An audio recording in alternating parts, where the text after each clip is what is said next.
The cracking of a whip echoed through the dusty air of Vulture City, Arizona, in 1878, causing Lillian Parker to flinch as she scrubbed the already raw floorboards of Madame Gertrude's boarding house. Her once soft hands were now cracked and bleeding, staining the wooden planks with crimson droplets that mingled with the soapy water. 21 years of life had not prepared her for such cruelty, but the death of her parents 6 months ago had left her with no choice but to accept whatever work she could find in this unforgiving frontier town. "You missed a spot, girl," Madame Gertrude snapped, pointing her cane at a corner near the entrance. "And when you're done here, the sheets need washing and the kitchen needs scrubbing." Lillian nodded silently, biting back the tears that threatened to spill. There was no point in crying. Tears wouldn't change her circumstances. She'd been lured to this establishment with promises of respectable work as a housekeeper, only to discover upon arrival that she was little more than an indentured servant, working to pay off a debt her parents had supposedly owed before their passing, a debt she suspected was entirely fabricated. "Yes, madam," she whispered, dipping her hands back into the bucket of water, wincing as the soap stung her open wounds. Her long auburn hair hung limply around her face, having fallen loose from its pins hours ago. The front door swung open with a creak, allowing the harsh afternoon sunlight to stream into the dim room. Lillian kept her head down, continuing her work despite the burning pain in her hands and back. The sound of spurred boots echoed on the wooden floor, a familiar sound in this mining town where cowboys and prospectors were as common as the dust in the air. "Xavier Daniels, what a surprise to see you back in Vulture City." Madame Gertrude's voice transformed from harsh to honey-sweet. "What brings you to my establishment?" "Just passing through, madam," came the deep, resonant reply. "Looking for a room for a couple of nights." Lillian risked a glance upward, curiosity momentarily overwhelming her caution. The man standing in the doorway was tall and broad-shouldered, with sun-bronzed skin and dark hair that curled slightly at the nape of his neck. His clothes were dusty from the trail but of good quality: a black hat, dark blue shirt, and worn leather vest. But what captured her attention were his eyes, a piercing blue that seemed out of place in his weathered face. Those eyes suddenly shifted, meeting hers, and Lillian quickly looked down again, scrubbing harder at the floor. "Of course, Mr. Daniels. We always have room for you," Madame Gertrude simpered. "Lillian, get up and fetch fresh linens for room 3.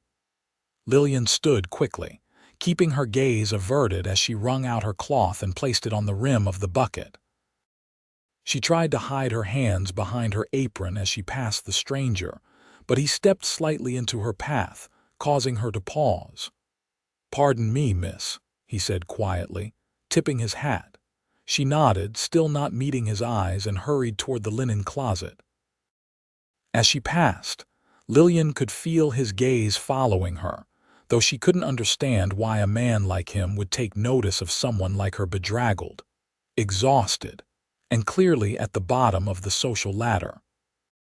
In the narrow linen closet, Lillian finally allowed herself a moment of respite, leaning against the wall and examining her hands in the dim light. The skin was split across her knuckles and palms, red and inflamed. She'd been at Madame Gertrude's for 3 months now, and the woman worked her from dawn until well past midnight every day with barely enough food to keep her strength up. Taking a deep breath, she selected clean sheets and a pillowcase, wincing as the rough fabric caught on her broken skin. As she emerged from the closet, she found the cowboy still standing in the foyer, now alone, examining a painting on the wall with apparent interest. He turned as she approached the stairs. "Let me help you with those," he offered, extending a hand toward the linens. "No, thank you, sir," Lillian replied softly. "I can manage." "I insist," he said, gently taking the bundle from her arms before she could protest further. It was then that he noticed her hands, and his expression changed from polite to concerned in an instant. "Your hands." Lillian quickly hid them in the folds of her skirt. "It's nothing, sir. This way to room 3, please." She led him up the narrow staircase to the second floor, acutely aware of his presence behind her. Room 3 was at the end of the hallway, the best room in the establishment, with a window that overlooked the main street and a proper bed with a headboard instead of just a cot. Once inside, Lillian moved to take the linens from him, but he held them out of reach. "I'll help you make the bed," he stated, not a question but a decision already made. "Sir, that's not necessary." "Madam isn't here right now," he interrupted, his voice gentle but firm. "And those hands of yours need attention, not more work." Before she could protest further, he placed the linens on a chair and reached for her wrist, turning her hand palm up to examine it in the light from the window. His touch was surprisingly gentle for a man of his size and apparent profession. "How long has this been going on?" he asked, his voice low and tinged with anger, not at her, she realized, but at the situation. "It's really nothing," Lillian insisted weakly. "The skin just needs to toughen up." Xavier Daniels looked up from her hand to her face, his blue eyes intense. "This isn't about tough skin, miss. This is abuse." Lillian withdrew her hand, suddenly defensive. "I have nowhere else to go, sir, and I owe a debt." "What's your name?" he asked, changing tactics. Lillian Parker." "Well, Miss Parker," he said, reaching into his saddlebag which he'd placed on the floor, "I have something that might help." He produced a small tin container and opened it to reveal a greenish salve that smelled of herbs. "My mother's recipe, for burns and cuts. May I?" Hesitantly, Lillian extended her hands again. The cowboy dipped his fingers into the salve and very gently began to apply it to her broken skin. The immediate cooling sensation was so relieving that Lillian couldn't suppress a small gasp. "These hands will heal," he said softly, concentrating on his task. "But not if you keep working them to the bone." "As I said, Mr. Daniels, I have no choice," Lillian replied, trying to keep her voice steady despite the kindness he was showing her, kindness she hadn't experienced in months. "There are always choices, Miss Parker," he responded, finishing with one hand and moving to the other. "And I suspect that debt you mentioned might be worth examining more closely." Before Lillian could respond, the sound of Madame Gertrude's cane thumping up the stairs reached them. Xavier quickly handed her the tin of salve, which Lillian slipped into her pocket just as the older woman appeared in the doorway. "What is taking so long?" Madame demanded, her eyes narrowing as she took in the scene, the unmade bed, Lillian standing too close to a male guest. "I apologize for this girl's incompetence, Mr. Daniels. She's new and still learning her place." Xavier's expression remained neutral, though Lillian noticed a tightening around his eyes. "No apology needed, madam. Miss Parker was just explaining the amenities of the room." Madame Gertrude didn't look convinced, but she nodded curtly. "Lillian, make the bed and then get back to your other duties, immediately." "Yes, madam," Lillian murmured, moving toward the linens. "Actually," Xavier interjected smoothly, "I was hoping Miss Parker might bring me some hot water for washing up after my journey. The trail from Prescott was particularly dusty today." Madame Gertrude's expression softened slightly at this reasonable request from a paying customer. "Of course." "Lillian, see to Mr. Daniels' needs and then return to your work." After she left, Xavier helped Lillian make the bed despite her whispered protests. His hands moved efficiently, revealing that this wasn't the first time he'd performed such a domestic task. "Why are you helping me?" Lillian finally asked as they finished tucking in the corners. Xavier straightened, his height making the room seem smaller suddenly. Let's just say I recognize injustice when I see it." He paused, then added more softly, "And I've never been one to walk past someone in need without at least offering a hand." "Thank you for the salve," Lillian said, glancing toward the door. "I should get your washing water before she comes back." "Before you go," Xavier said, reaching into his vest pocket, "take this." He pressed a small silver coin into her palm. "Hide it somewhere safe. It might not be much, but it's a start." Lillian stared at the coin, then shook her head and tried to return it. "I can't accept money from you, sir." "It's not charity, Miss Parker," he said firmly. "Consider it payment for making my bed so neatly. I'm particular about these things." A small smile played at the corner of his mouth. Reluctantly, Lillian closed her fingers around the coin. "Thank you," she whispered, before slipping out of the room to fetch his water. As she made her way down to the kitchen, Lillian's mind was a whirl. Why would a stranger show such kindness? And what had he meant about her debt being worth examining? For the first time in months, a tiny spark of hope flickered in her chest, though she tried to quash it immediately. Hope was dangerous in her position. Better to keep her head down and endure each day as it came. But as she pumped water into a basin and set it to heat on the stove, she couldn't help but think about Xavier Daniels' blue eyes and the gentle way he'd tended to her wounded hands. The salve was still working its magic, the pain dulled to a manageable throb. "These hands will heal," he'd said. If only it were that simple. The next morning arrived with the harsh ring of the bell outside Lillian's door, Madame Gertrude's preferred method of waking her at dawn. Lillian rose from her small cot in what was little more than a converted closet beneath the stairs, her body aching from the previous day's labor. The salve had helped her hands considerably, though the wounds were still visible and tender. She dressed quickly in her worn gray dress and white apron, splashed water on her face from a chipped basin, and pinned her hair up as neatly as she could manage. There was no time for breakfast. That would come later if Madame was feeling generous. The house was quiet as Lillian moved through the downstairs rooms, lighting lamps and stoking the fire in the main hearth.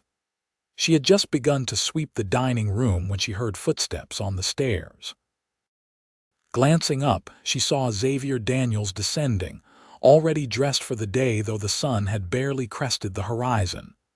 "Good morning, Miss Parker," he greeted her with a tip of his hat. "Good morning, Mr. Daniels," she replied softly. "You're up early." "Old habits," he said with a slight smile.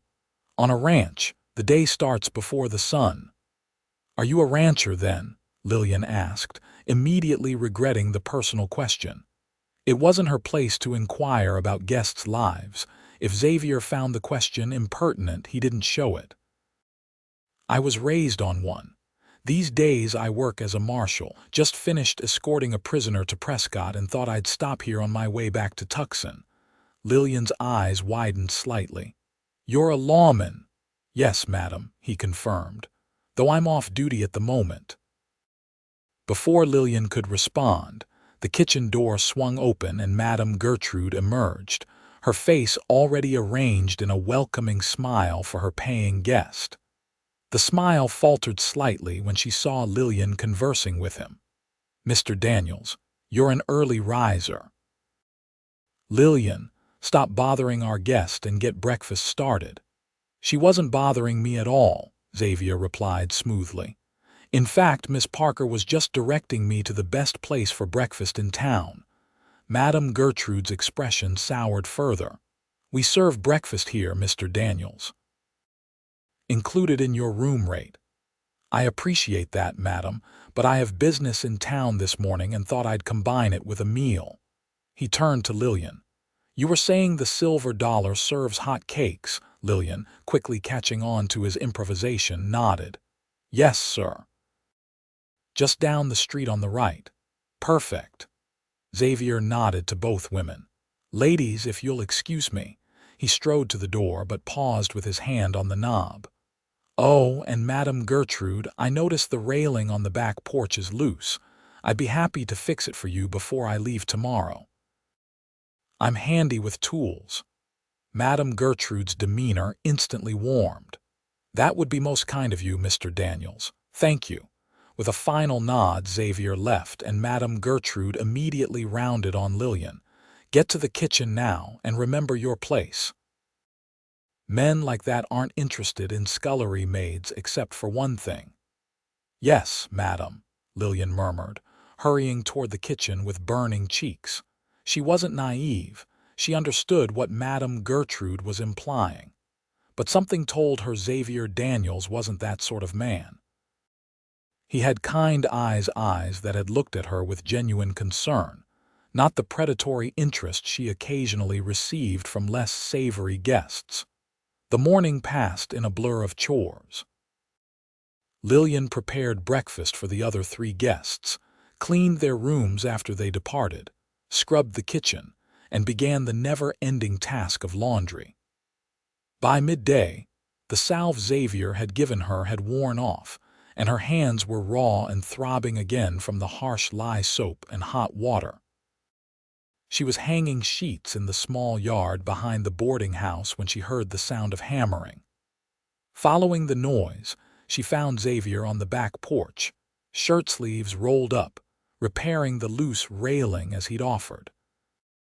You actually came back to fix it, Lillian observed, unable to hide her surprise. Xavier looked up from his work. I'm a man of my word, Miss Parker. He nodded toward the clothesline. Those look heavy. Should your hands be doing that work? Lillian glanced down at her reddened hands. They're all right. The salve helped. Did you apply more this morning? No, she admitted. I was saving it. I don't know when I might get more. Xavier set down his hammer and reached into his pocket, producing the tin. Here, apply it now. Lillian hesitated. Madam will see. She's gone to the mercantile.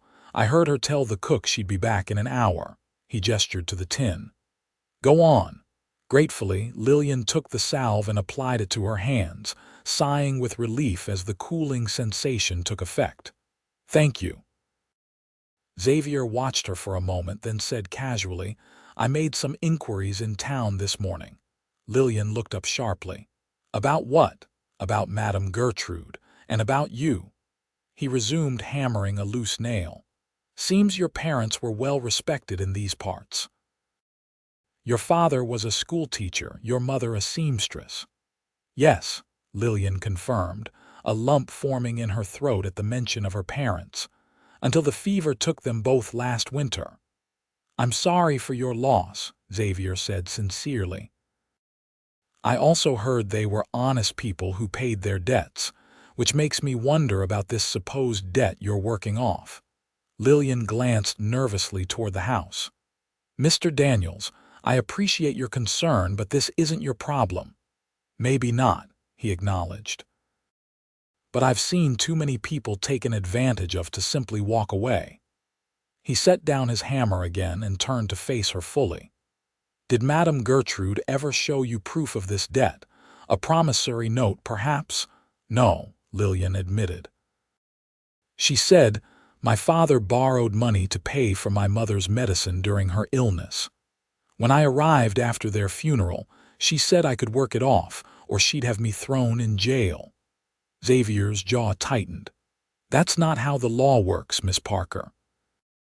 Without documentation, she can't prove any debt exists, let alone have you imprisoned for it. But where would I go? Lillian whispered, voicing the fear that had kept her trapped these past months. I have no family, no money. There are options, Xavier said firmly. Legitimate work with fair pay. I have connections in Tucson, respectable families looking for help. He paused, studying her face. Or there's another possibility. Before he could continue, they heard the front door of the boarding house open and close. Lillian quickly pocketed the tin of salve and moved back to the clothesline. Think about it, Xavier said quietly, returning to his work on the railing. We'll talk more later. Throughout the afternoon, Lillian's mind raced with possibilities. Could she really leave? Start over somewhere else? The idea was both terrifying and exhilarating. But she had no money saved for the single coin Xavier had given her, no transportation, and no guarantee that life elsewhere would be any better. By evening, she was exhausted from the day's labor, but still had the dinner dishes to wash while the cook prepared for the next day. She was elbow-deep in soapy water when Xavier appeared in the kitchen doorway. "Excuse me," he said, addressing the cook rather than Lillian. "Might I trouble you for a cup of coffee? I know it's late, but I have some paperwork to review." The cook, a round woman named Mrs. Beach who treated Lillian with gruff kindness when Madame Gertrude wasn't around, nodded. "Of course, Marshal. I'll bring it to the parlor." "Much obliged," Xavier replied, then added casually, "Miss Parker, when you're finished here, Madame Gertrude asked me to discuss the loose floorboard in my room with you. Apparently, it's been a problem for some time." Lillian, her back to the cook, met his eyes briefly and understood this was a ruse. "Yes, sir. I'll attend to it as soon as I'm done here." 20 minutes later, Lillian knocked tentatively on Xavier's door, her heart pounding with nervous energy. What was he planning? And why was he going to such lengths to help a stranger? The door opened immediately, as if he'd been waiting just on the other side. "Come in," he said, stepping aside. Lillian entered hesitantly, remaining near the door. "Mr. Daniels, there's no loose floorboard, is there?" "No," he admitted, gesturing to a chair by the small desk. "Please sit down, we need to talk." Lillian remained standing. "I shouldn't stay long. If Madame finds me here, she's entertaining a gentleman caller in the parlor," Xavier informed her with a slight grimace. "I doubt she'll be checking on you any time soon." With reluctance, Lillian took the offered seat. Xavier sat on the edge of the bed, leaning forward with his elbows on his knees, his expression serious. "Miss Parker, I've made further inquiries about your situation," he began. "I spoke with the town's mayor and the local banker. Neither has any record of your father borrowing money from Madame Gertrude or anyone else." Lillian's eyes widened. "You mean?" "I mean she's been lying to you," Xavier confirmed. "There is no debt. What she's doing keeping you here against your will, forcing you to work without pay, in these conditions it's illegal." A wave of emotions crashed over Lillian: relief, anger, frustration, and beneath it all, a burning sense of injustice. Why would she do this to me? "Free labor," Xavier said bluntly. "And from what I gather, you're not the first. The mayor mentioned 2 other young women who passed through here in similar circumstances in the past few years." Lillian stood abruptly, pacing the small room. "I should have known. I should have questioned it."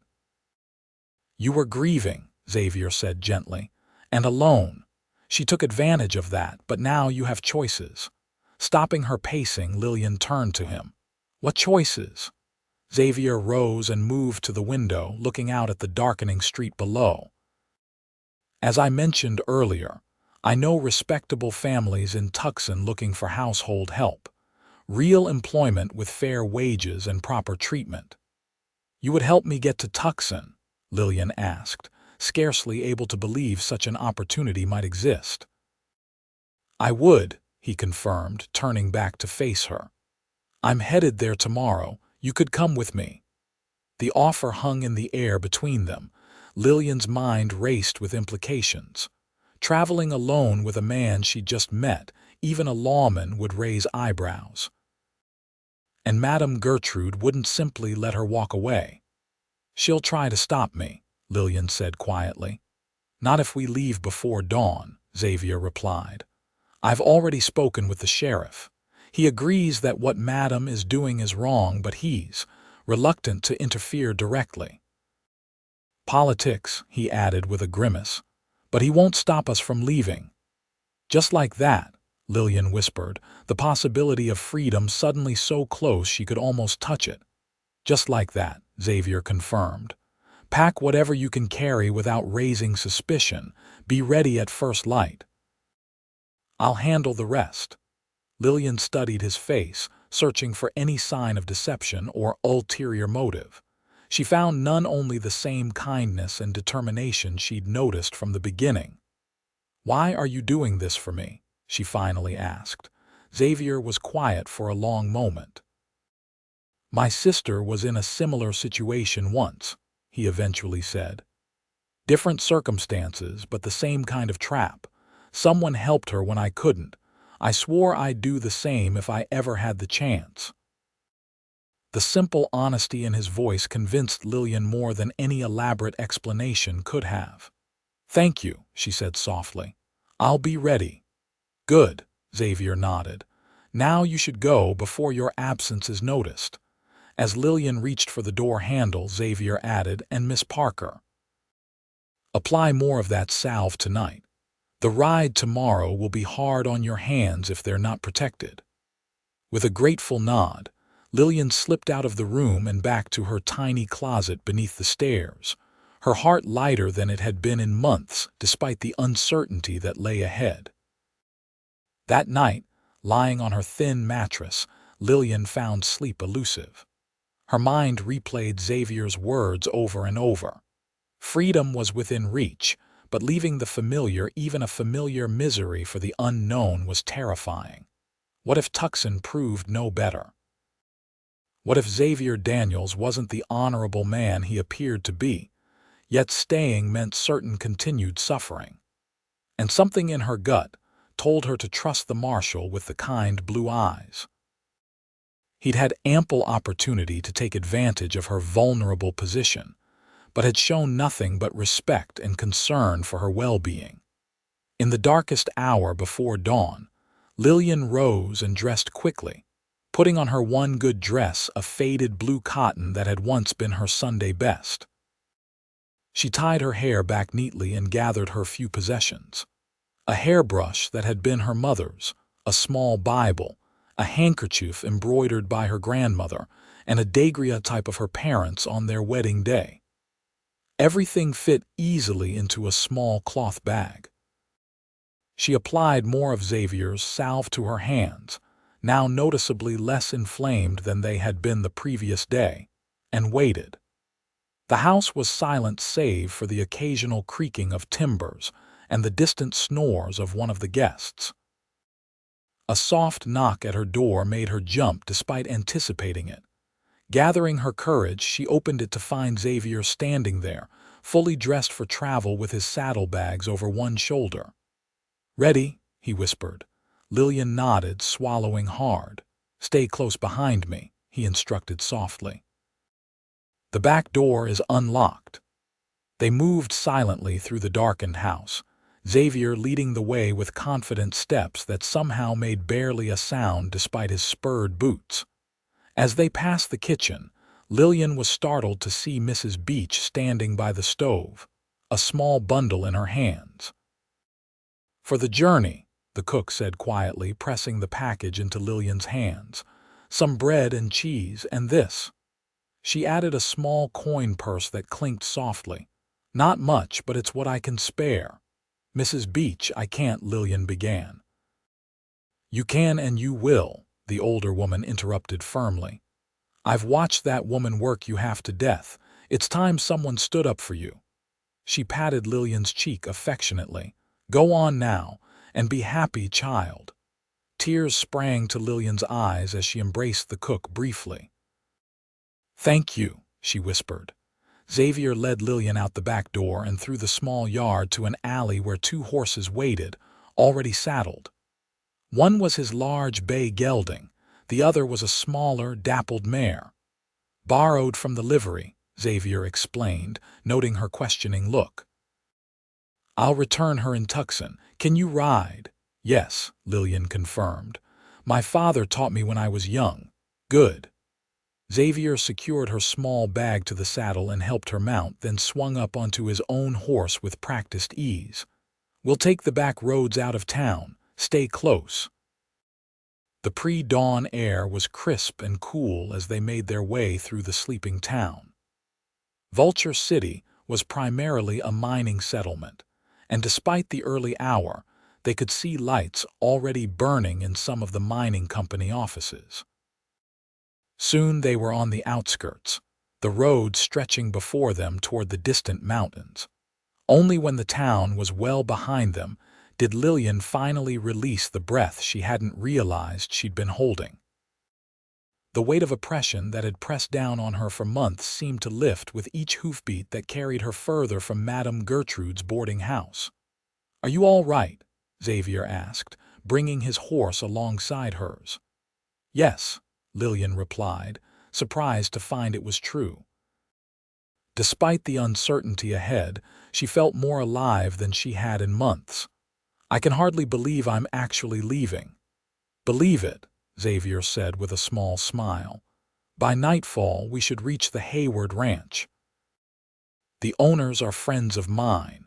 We can rest there before continuing to Tucson tomorrow." As the sun began to rise, painting the desert landscape in hues of gold and amber, Lillian allowed herself to study her companion more openly. In the morning light, she could see faint lines around his eyes, evidence of someone who smiled often. His jawline was strong, shadowed with a day's growth of beard, and a small scar curved along his right temple. "How did you get that scar?" she asked, then immediately regretted the personal question. "I'm sorry, that was forward of me." Xavier touched the mark absently.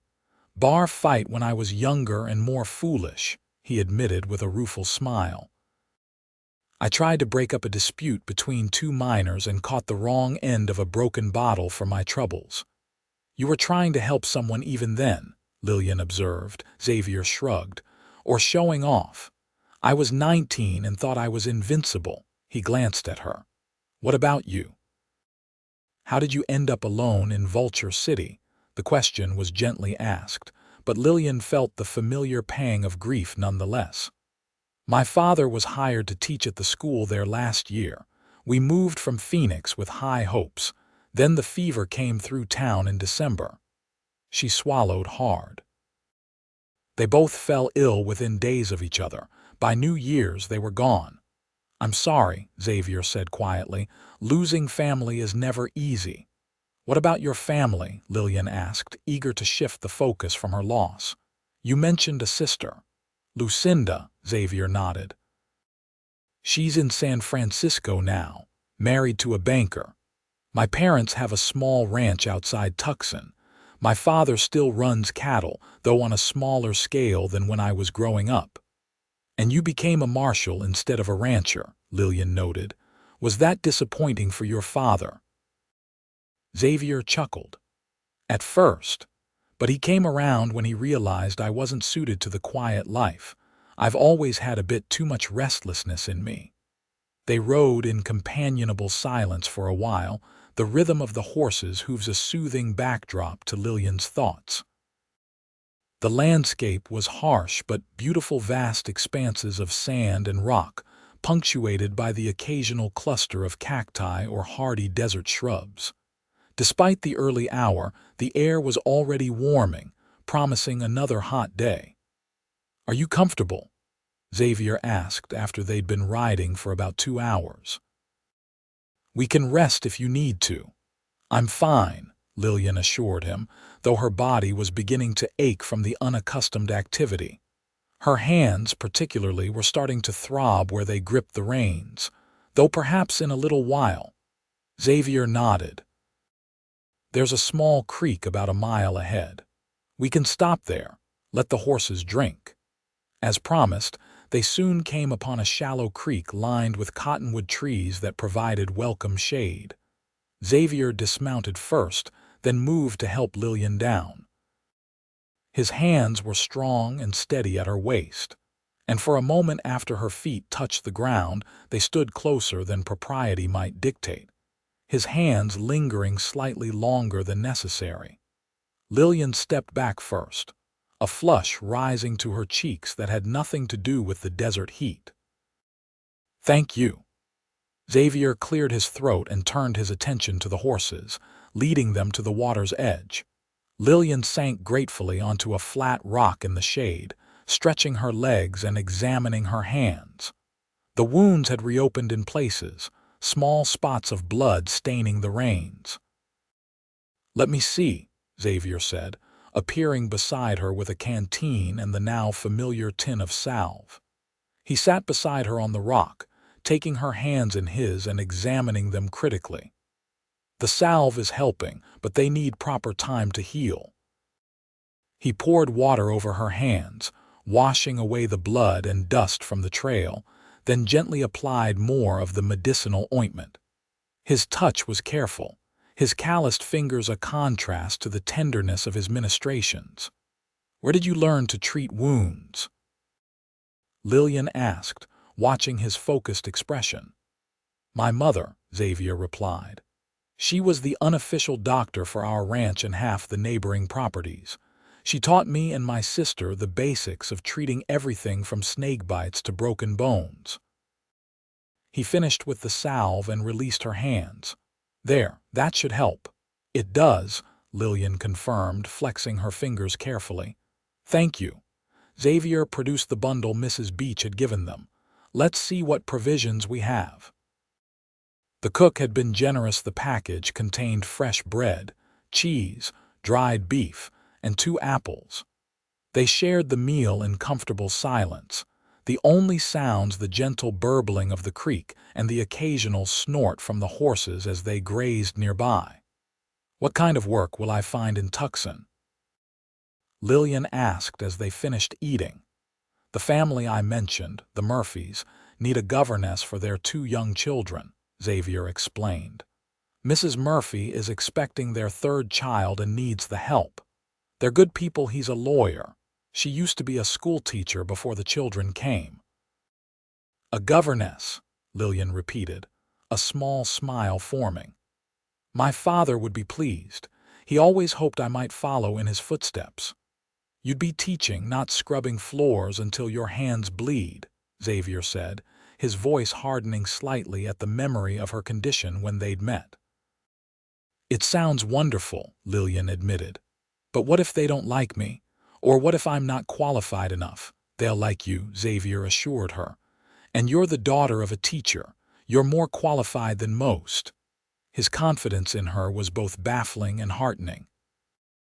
"You seem very certain about someone you've known for only 2 days." Xavier's expression turned thoughtful. "In my line of work, you learn to read people quickly.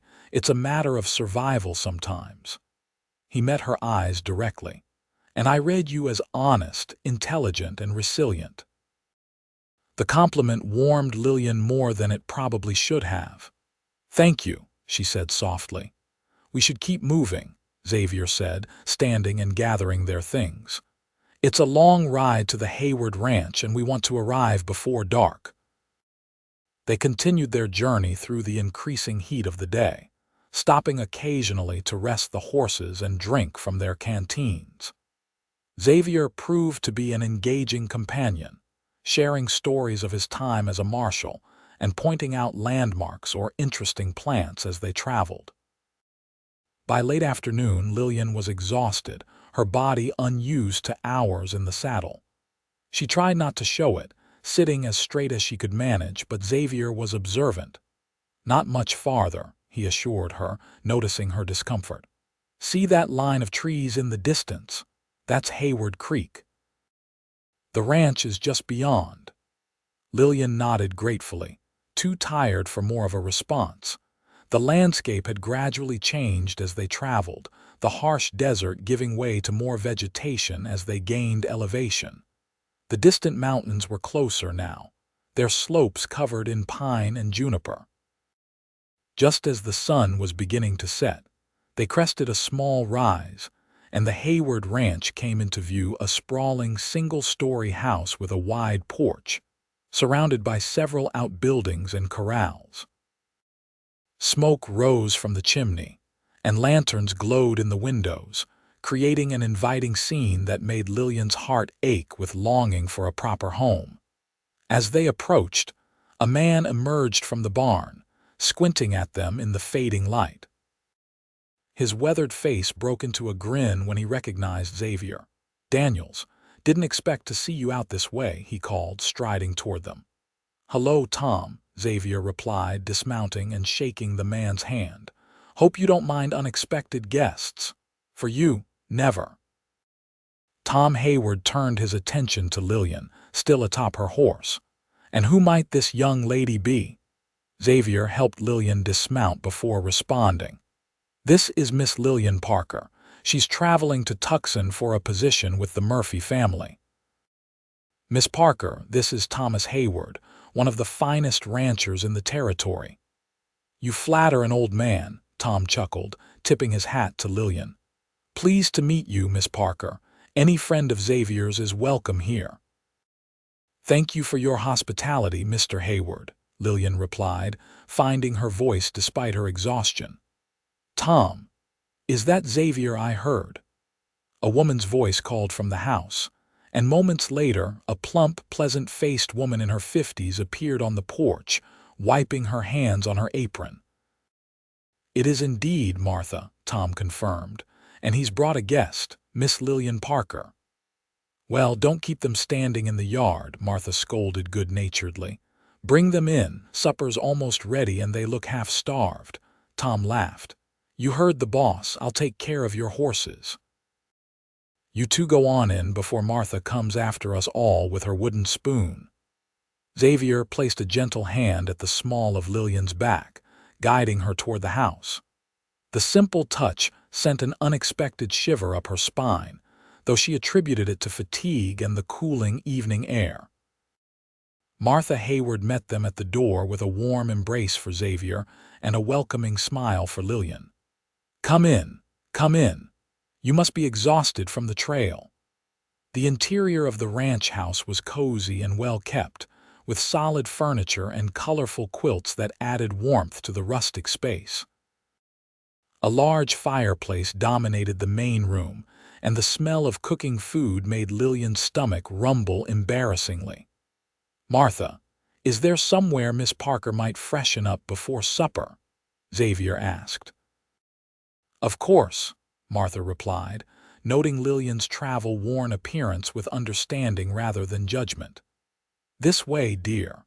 I'll show you to the guest room where you can wash up and rest a bit." Lillian followed Martha down a short hallway to a small but comfortable bedroom furnished with a proper bed, a washstand, and a chest of drawers. "Take your time," Martha said kindly. "There's fresh water in the pitcher, towels on the stand," and she hesitated, eyeing Lillian's dress. "I might have something clean you could borrow if you'd like." "Oh, I couldn't impose further," Lillian protested. "Nonsense," Martha waved away her objection. "My daughter left some things behind when she married and moved to California. You're about her size. I'll bring something along." Before Lillian could protest further, Martha had bustled out, returning moments later with a simple but pretty dress of green calico.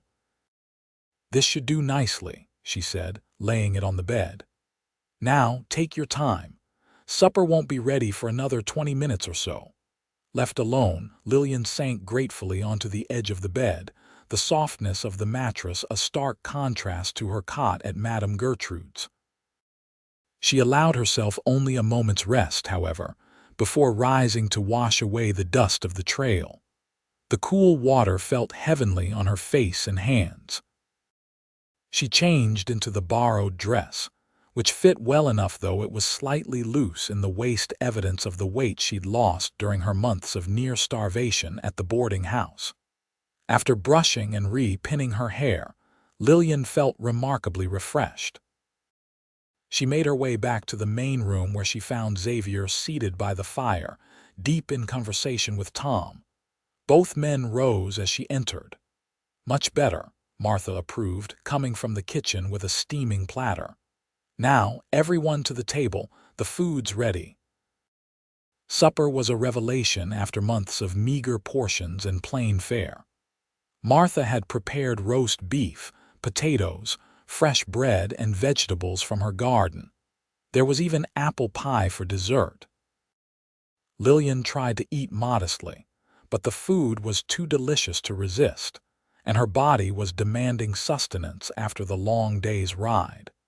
The conversation flowed easily, with Tom and Martha sharing news of the area and asking about Xavier's recent duties. Lillian mostly listened, content to observe the easy camaraderie between the three.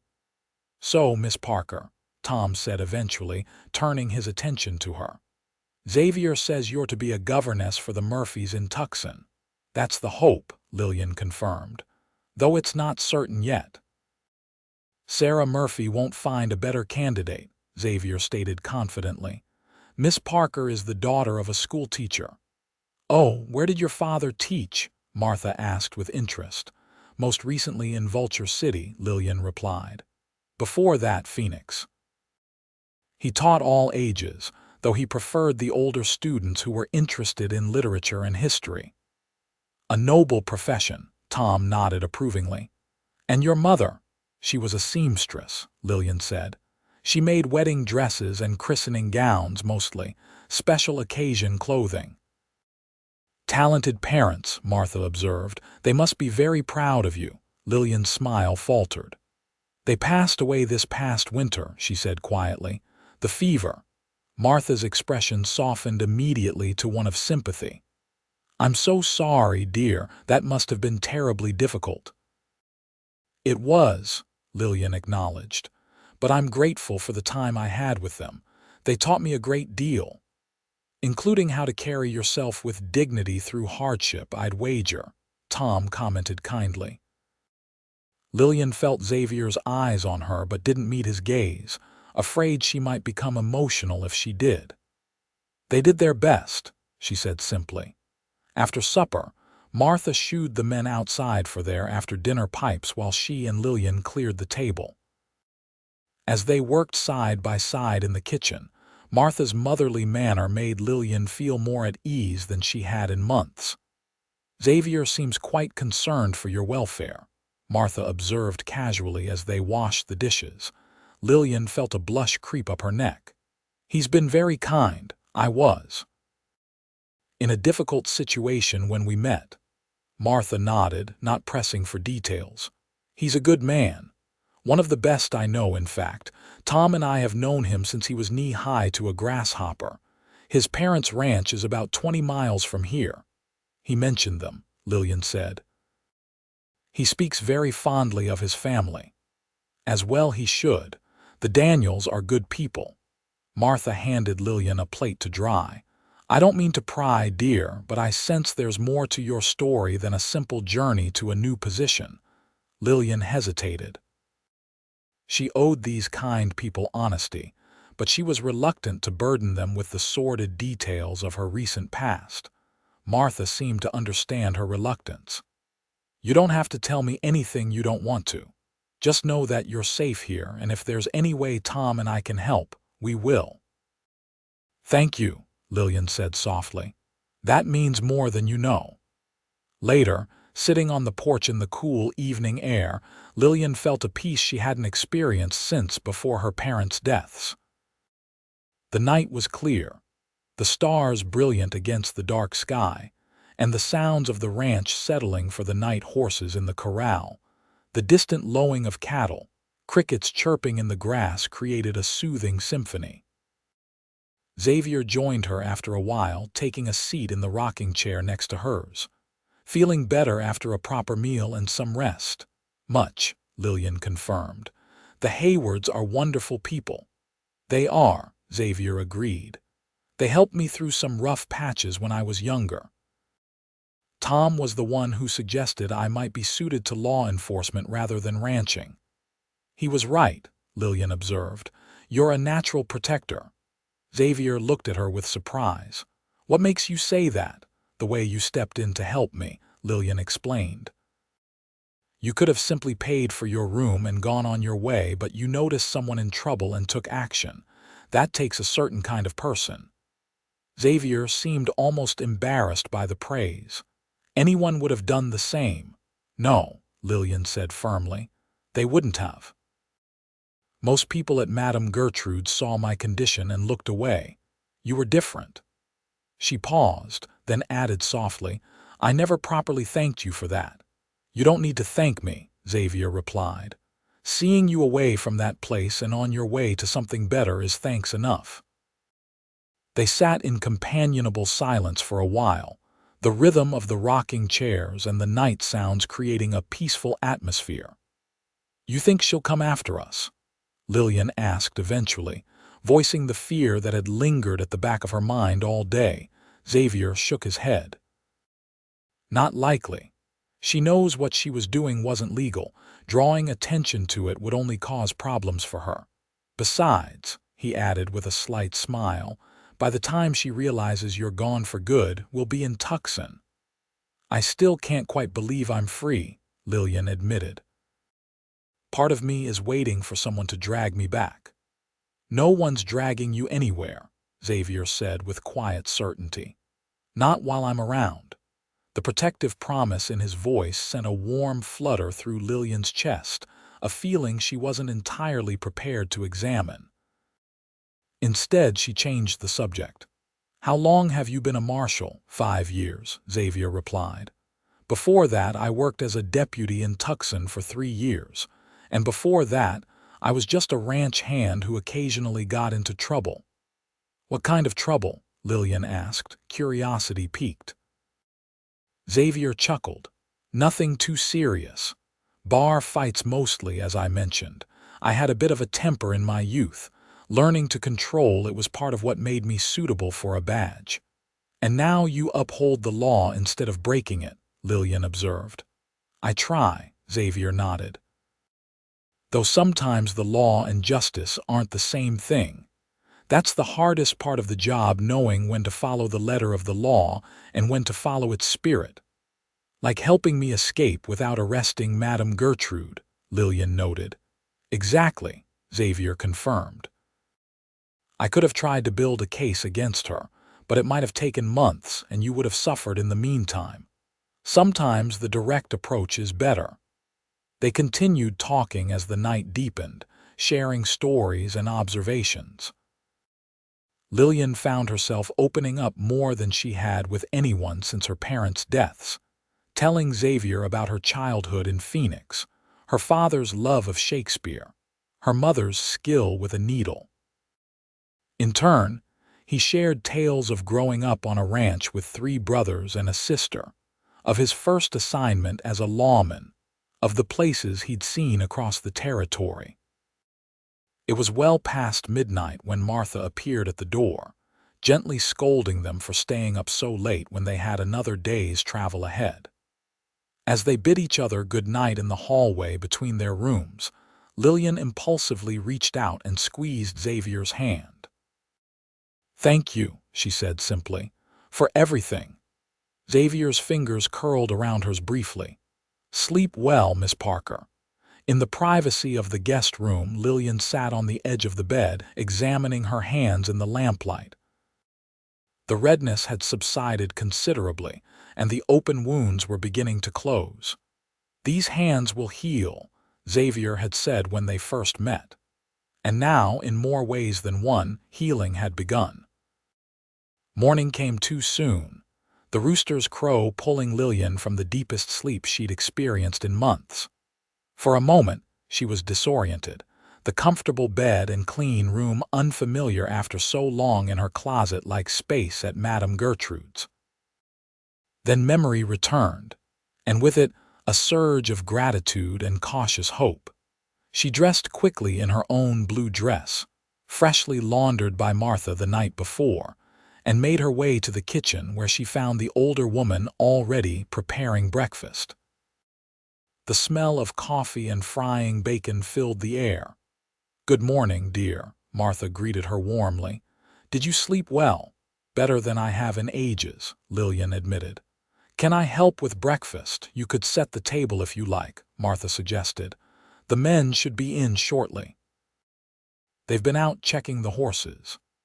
As Lillian arranged plates and cutlery on the dining table, she heard male voices approaching from outside.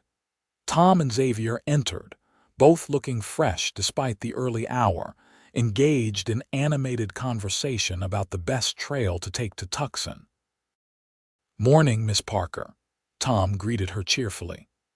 "Ready for another day in the saddle, as ready as I'll ever be," Lillian replied with a smile, trying not to think about how sore her muscles already were from the previous day's ride.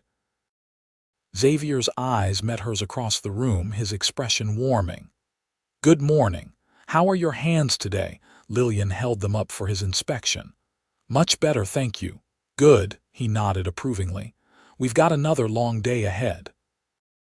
Breakfast was a hearty affair: eggs, bacon, biscuits, and gravy, with plenty of strong coffee. Martha insisted on packing them a substantial lunch to take on the trail, and Tom provided fresh canteens of water. As they prepared to depart, Lillian found herself reluctant to leave the warmth and safety of the Hayward Ranch. These people had welcomed her without question, shown her kindness without expectation, and reminded her that goodness still existed in the world. "You're welcome back anytime," Martha told her as they said their goodbyes. "With or without this handsome escort of yours." She winked, causing Lillian to blush. "Thank you for everything," Lillian said sincerely, embracing the older woman. "Your kindness means more than I can express." "Just be happy, dear," Martha replied. "That's thanks enough." Tom helped Lillian mount her horse while Xavier secured their provisions. "Take care of her, Daniels," Tom said as Xavier swung up into his own saddle. "She's a special one." "I know," Xavier replied simply. They rode away from the ranch with the morning sun at their backs, the day promising to be clear and warm. The trail Tom had recommended would take them through higher elevation, where the temperature would be more moderate, a blessing in the Arizona summer. "The Haywards are wonderful people," Lillian commented as they settled into a comfortable riding pace. "They are," Xavier agreed. "They've been like family to me since I was young. Tom taught me to track and shoot, and Martha patched me up more times than I can count when I got into scrapes." "She mentioned you've known them since you were knee-high to a grasshopper," Lillian said with a smile. Xavier chuckled. "That sounds like Martha. My father's ranch is nearby, and as boys, my brothers and I would often ride over to the Haywards. Sometimes I think Tom saw more potential in me than my own father did." "Your father wanted you to be a rancher," Lillian recalled from their earlier conversation. "He did," Xavier nodded. "And there was a time when I thought that's what I wanted too. But after a while I realized I needed something different, more purposeful maybe. And being a marshal gives you that purpose." Xavier considered this. "Most days when I can actually help people make a difference." He glanced at her with a small smile. "Like now." The simple statement warmed Lillian more than it should have. "Well, I'm certainly grateful for your chosen profession, Marshal Daniels." They rode in comfortable silence for a while, the landscape gradually changing as they gained elevation. Pine trees became more prevalent, providing welcome shade, and the air grew cooler and fragrant with the scent of resin and wildflowers. Occasionally, they would spot wildlife: deer browsing in clearings, hawks circling overhead, once even a fox darting across the trail ahead of them. By midday, they stopped in a small meadow to rest the horses and eat the lunch Martha had packed. Spreading a blanket in the shade of a large pine, they enjoyed cold chicken, biscuits, and apple tarts while the horses grazed nearby. "How much further to Tucson?" Lillian asked, sipping from her canteen. "We should reach it by tomorrow afternoon," Xavier replied. "We'll camp tonight near Cactus Spring. It's a good spot, protected with fresh water." Lillian tried to hide her nervousness at the thought of camping in the open, but Xavier noticed. "Don't worry," he assured her. "It's a safe area and I sleep light. Nothing will bother us." "I'm not worried about wild animals," Lillian admitted. "I'm more concerned about my complete lack of experience with camping." Xavier smiled. "There's not much to it. I have bedrolls and we'll build a fire. The ground might not be as comfortable as Martha's guest bed, but it's just for one night." Lillian nodded, taking comfort in his confidence. "I'm sure it will be fine. I don't mean to sound ungrateful." "You don't," Xavier assured her. It's natural to be apprehensive about new experiences, but I promise there's something special about sleeping under the stars. You might even enjoy it. They continued their journey through the afternoon, gradually descending from the higher elevations back toward the desert. As the sun began its westward descent, Xavier led them off the main trail toward a cluster of rocks and trees that marked Cactus Spring. It was a beautiful spot, a small pool of clear water fed by a spring, surrounded by cottonwood trees and massive rock formations that provided natural shelter. Xavier helped Lillian dismount, then set about making camp with practiced efficiency. "Can I help?" Lillian asked, watching as he unsaddled the horses and set up a makeshift hitching post between two trees. "If you'd like to gather some firewood, that would be helpful," Xavier suggested. "Just dead branches, nothing green, and stay within sight of the camp." Lillian set about collecting suitable branches while Xavier laid out bedrolls and prepared a fire pit. By the time she had an armful of wood, he had everything else arranged: bedrolls on opposite sides of the soon-to-be fire, saddles serving as backrests, and provisions unpacked. "Perfect timing," he said as she deposited the wood beside the fire pit. "Let's get this going before it gets dark." Lillian watched with interest as Xavier arranged the wood, placed some dry grass as tinder, and struck a match. Within moments, a small flame caught, growing steadily as he carefully added larger pieces of wood. "Where did you learn to make a fire so efficiently?" she asked, settling onto her bedroll. "My father taught all of us boys basic survival skills," Xavier replied, feeding the growing flames. "Fire, shelter, finding water, tracking all the things a man might need in this territory. It wasn't just about ranching, it was about living in this land." As darkness fell, the temperature dropped considerably, making the fire's warmth welcome. They shared the last of Martha's provisions for dinner, talking easily as night settled fully around them. The stars emerged, more brilliant than Lillian had ever seen them, carpeting the sky in a dazzling display. "It's beautiful," she breathed, leaning back to take in the celestial panorama. "One of the reasons I could never live in a big city," Xavier agreed, following her gaze upward. "Too many buildings, not enough stars." They sat in companionable silence for a while, the crackling of the fire and the occasional call of a night bird the only sounds. Lillian found herself studying Xavier's profile in the firelight: the strong line of his jaw, the slight curl of his hair at his collar, the thoughtful set of his mouth. She quickly looked away when he turned toward her. "You should try to get some sleep," he suggested. "Tomorrow will be another long day." Lillian nodded, suddenly aware of how exhausted she was. The day's ride, combined with the emotional turbulence of the past 48 hours, had drained her more than she'd realized. "What about you?" she asked, noting that he seemed prepared to remain sitting up. "I'll keep watch for a while," Xavier replied. "Old habit, I'll rest later." Lillian wanted to protest that he needed sleep too, but the firm set of his jaw told her it would be futile. Instead, she arranged her bedroll more comfortably and laid down, pulling the blanket up against the night chill. "Good night, Xavier," she said softly, using his given name for the first time. There was a brief pause before he replied, "Good night, Lillian. Sleep well." Despite her exhaustion, sleep didn't come immediately. The ground was hard beneath her bedroll, and the night sounds of the desert, though not threatening, were unfamiliar. She lay watching the stars, occasionally glancing at Xavier's silhouette against the firelight. There was something deeply comforting about his presence: a steadiness, a reliability that made her feel safer than she had in months. Eventually, the rhythmic sound of the fire and her own fatigue pulled her into sleep. She dreamed of wide open spaces, of riding freely across the desert, of a home with a porch where she could sit and watch the sunset. And in these dreams, She wasn't alone. Lillian awoke to the smell of coffee and the soft light of dawn.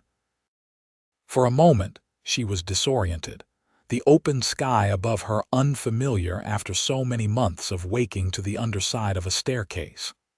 Then memory returned, and with it a sense of wonder at where she was and what she was doing. She sat up to find Xavier already active, tending a small morning fire and brewing coffee in a battered tin pot. He looked up at her movement and smiled. "Morning. Sleep well." "Better than I expected," Lillian admitted, running a hand through her tangled hair. "Though I think there was a rock under my back all night," Xavier chuckled. "The first rule of camping: always check your ground before laying out your bedroll. Coffee, please." Lillian accepted the tin cup he offered, sipping gratefully at the strong, hot liquid. "Did you sleep at all?" "A few hours," he replied, which Lillian suspected might be an exaggeration. There were shadows beneath his eyes that hadn't been there the day before. They shared a simple breakfast of the last of Martha's biscuits and some dried fruit, then packed up the camp with efficient teamwork. As Xavier saddled the horses, Lillian found herself dreading the end of their journey. Tomorrow she would be in Tucson, facing a new life among strangers, and Xavier would return to his duties. The thought left her with an unexpected hollowness. "Ready to mount up?" Xavier asked, interrupting her thoughts. "If we make good time, we might reach Tucson before nightfall." The trail that day took them through more arid terrain as they descended fully from the highlands. The heat built quickly, and by midday, both riders and horses were feeling its effects. They stopped more frequently for water breaks, seeking whatever shade they could find from isolated trees or rock formations. "Tell me about the Murphys," Lillian requested during one such break, trying to prepare herself mentally for what lay ahead. "James Murphy is about 40, well respected in Tucson as both a lawyer and a businessman," Xavier explained.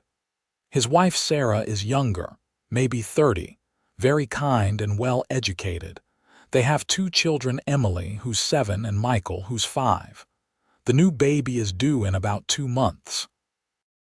"And they're specifically looking for a governess?" Lillian asked. "Yes. The children were attending the local school, but with Sarah's difficult pregnancy, they decided home education would be better for now. James mentioned they were struggling to find someone suitable when I was last in Tucson." "What if they've found someone by now?" Lillian couldn't help voicing the concern that had been nagging at her. Xavier considered this. "Then we'll find another position. Tucson is growing rapidly. There are opportunities there." He paused, studying her face. "Are you having second thoughts?" "No," Lillian said quickly. "Just nervous, I suppose. Everything is happening so fast." "That's understandable," Xavier acknowledged. "But from what I've seen, you adapt quickly. You'll do fine in Tucson." His confidence in her was both baffling and touching. "You hardly know me," Lillian pointed out, "yet you seem so certain I'll succeed." Xavier was quiet for a moment, his expression thoughtful. "I've met a lot of people in my work, Lillian. Good people, bad people, weak people, strong people. I've learned to size up character quickly. It's a survival skill in my line of work." He met her eyes directly. "You have more strength and dignity than most people I've encountered, despite everything you've been through. That's why I'm confident." Lillian felt her cheeks warm at his praise. "Thank you," she said softly. "Though I think you give me too much credit." "I doubt that," Xavier replied simply. They continued their journey through the afternoon, the landscape gradually showing more signs of human habitation: fenced ranch land, the occasional distant homestead, well-worn trails intersecting their path. As the sun began its descent toward the western horizon, Xavier pointed to a smudge on the horizon. "Tucson," he said. "We'll be there in about 2 hours." Lillian's heart began to beat faster with anticipation or apprehension. She wasn't entirely sure. This was what she had been hoping for: escape, a new beginning, a chance at a decent life. Yet now that it was nearly within reach, she felt a curious reluctance. These past 2 days with Xavier had been, what? Not exactly comfortable, given the physical demands of the journey, but somehow right in a way she couldn't quite articulate. As they drew closer to the town, more details became visible: the church steeple, the larger buildings of the business district, the scattered homes spreading outward from the center. Tucson in 1878 was a growing community, far larger than Vulture City, with all the hallmarks of a proper town working toward becoming a city. The sun was just touching the horizon when they rode into the outskirts of Tucson. The streets were still busy with late-day activity, wagons making deliveries, people hurrying to complete errands before darkness fell, saloons beginning to fill with workers ending their day. Xavier led them confidently through the streets toward a modest but well-maintained hotel near the center of town. "We'll stay here tonight," he explained. "I'll take you to meet the Murphys in the morning, after we've both had a chance to rest and freshen up." After arranging for their rooms and the care of their horses, Xavier escorted Lillian to the hotel's dining room for a proper meal. Clean and relatively comfortable after washing away the dust of the trail, Lillian felt almost like herself again, or perhaps a new version of herself, emerging from the chrysalis of her ordeal. "Will you go home to see your parents while you're here?" Lillian asked as they ate. Xavier nodded. "Tomorrow, after we meet with the Murphys. Their ranch is just outside town." "I'd like to meet them someday," Lillian said without thinking, then immediately felt presumptuous. "I mean, they sound like wonderful people from what you've told me." "They are," Xavier confirmed, seemingly not bothered by her forward comment. "And I think they'd like to meet you too." The simple statement carried implications that Lillian wasn't quite ready to examine. Instead, she changed the subject. "What happens if the Murphys don't need a governess anymore?" "Then we find another suitable position," Xavier replied easily. "Tucson has several good families who might be looking for help, or if you prefer, there's the school. They're always in need of teachers, and with your background, you might be considered." "You seem very determined to see me settled," Lillian observed. Xavier met her gaze directly. "I am. I don't start things I don't intend to finish properly." The intensity in his blue eyes made Lillian's breath catch. There was something more in his words than simple determination to complete a good deed, something she wasn't sure she was reading correctly, or that she was ready to acknowledge even if she was. After dinner, Xavier escorted her to her room door. "Get some rest," he advised. "I'll meet you for breakfast at 7, and then we'll go to the Murphys." "Thank you for everything," Lillian said, feeling the words were woefully inadequate for all he had done. "You're welcome," Xavier replied simply. He hesitated, as if wanting to say more, then merely tipped his hat. "Good night, Lillian." "Good night, Xavier." Inside her room, Lillian sat on the edge of the bed, trying to sort through her tumultuous emotions. In just 3 days, her life had transformed completely from virtual imprisonment to freedom, from despair to hope. And at the center of this transformation was Xavier Daniels, a man who had no obligation to help her, but had done so with a thoroughness and care that still bewildered her. She found herself hoping the Murphys would indeed still need a governess, not just because she needed the position, but because it would mean staying in Tucson, where Xavier was based. The realization startled her. Was she developing feelings for him, after just 3 days? It seemed impossible, yet the tightness in her chest when she thought of saying goodbye to him suggested otherwise. Shaking her head at her own foolishness, Lillian prepared for bed. Tomorrow would bring what it would. For now, she was safe, comfortable, and for the first time in months, hopeful about what lay ahead. The following morning, Lillian woke early, her stomach fluttering with nerves about the meeting ahead. She dressed carefully in her blue dress, the only presentable clothing she owned, and arranged her hair as neatly as possible, wishing she had a proper hat, or at least a new ribbon. Xavier was waiting in the hotel dining room when she descended, looking freshly shaved and wearing a clean shirt beneath his vest. He rose as she approached, his expression warming as he took in her appearance.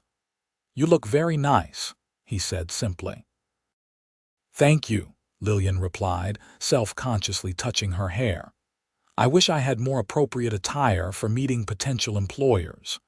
"You look perfectly respectable," Xavier assured her. "And the Murphys aren't the sort to judge by appearances anyway." After a quick breakfast, they set out for the Murphy residence, located in one of the newer neighborhoods on the eastern side of Tucson. The house, when they reached it, was an impressive two-story structure with a wide front porch and well-tended garden, clearly the home of a prosperous family. Lillian's nervousness increased as they approached the front door, but Xavier's calm presence beside her provided some reassurance. He knocked firmly, and moments later, the door was opened by a young maid in a neat uniform. "Marshal Daniels," the girl greeted him with recognition. "Please come in. I'll tell Mr. and Mrs. Murphy you're here." They were shown into a comfortable parlor furnished with taste and quality, if not opulence. Lillian perched on the edge of a chair, trying to look composed despite her racing heart. Xavier remained standing, his posture relaxed but alert as always. They didn't wait long before a door opened, and a couple entered, a tall, distinguished-looking man with graying temples and a heavily pregnant woman with a kind face and warm brown eyes. "Xavier, what a pleasant surprise," the man greeted, extending his hand. "We weren't expecting you back in Tucson so soon." "James, Sarah," Xavier nodded, shaking the man's hand and smiling at the woman. "It's good to see you both. You're looking well, Sarah." "As well as can be expected when carrying what feels like a small horse," Sarah Murphy replied with good humor, resting a hand on her swollen abdomen. Her gaze turned curiously to Lillian. "Allow me to introduce Miss Lillian Parker," Xavier said, gesturing for Lillian to rise. "Miss Parker, this is James and Sarah Murphy." Lillian rose and offered a small curtsy. "It's a pleasure to meet you both." "Miss Parker is recently arrived in Tucson," Xavier continued, "and I remembered you were looking for a governess for Emily and Michael. She's the daughter of a schoolteacher and is well qualified for the position if it's still available." Sarah's face brightened immediately. "Indeed it is. Our previous candidate withdrew at the last minute. Her mother fell ill in St. Louis, and she had to return east." She studied Lillian with open interest. "A teacher's daughter, you say? Where did your father teach, Miss Parker?" "Most recently in Vulture City," Lillian replied. "Before that, Phoenix. He taught all ages and subjects, though his specialties were literature and history." "And you assisted him?" James Murphy asked. "Yes, sir. I often helped with the younger children, particularly with their reading and arithmetic." The conversation continued, with the Murphys asking questions about Lillian's experience and education, and Lillian responding as honestly and confidently as she could. Throughout, Xavier remained a steady presence, occasionally adding a comment that highlighted Lillian's qualities without overstepping. "Would you mind meeting the children?" Sarah asked eventually. "They're in the garden with their nurse at the moment." "I'd be delighted," Lillian replied sincerely. Sarah rang a small bell, and shortly thereafter the maid returned, followed by two children, a girl with her mother's brown eyes and a boy who was clearly his father's son in miniature. "Emily, Michael, this is Miss Parker," Sarah introduced them. "She might be your new governess." The children regarded Lillian with curious eyes, the girl with polite interest, the boy with slight suspicion. "Do you know any stories?" Emily asked without preamble. Lillian smiled. Many. My father was particularly fond of Shakespeare, but he also taught me folk tales from around the world. Do you like stories? Emily nodded enthusiastically. Especially ones with princesses. And battles, Michael added, not to be outdone. Well, I know stories with both, Lillian assured them. And I also know that learning can be an adventure all its own. The children seemed satisfied with this response, and after a few more questions from them, mostly about whether she could draw passably, and if she liked dogs very much, they were dismissed back to the garden.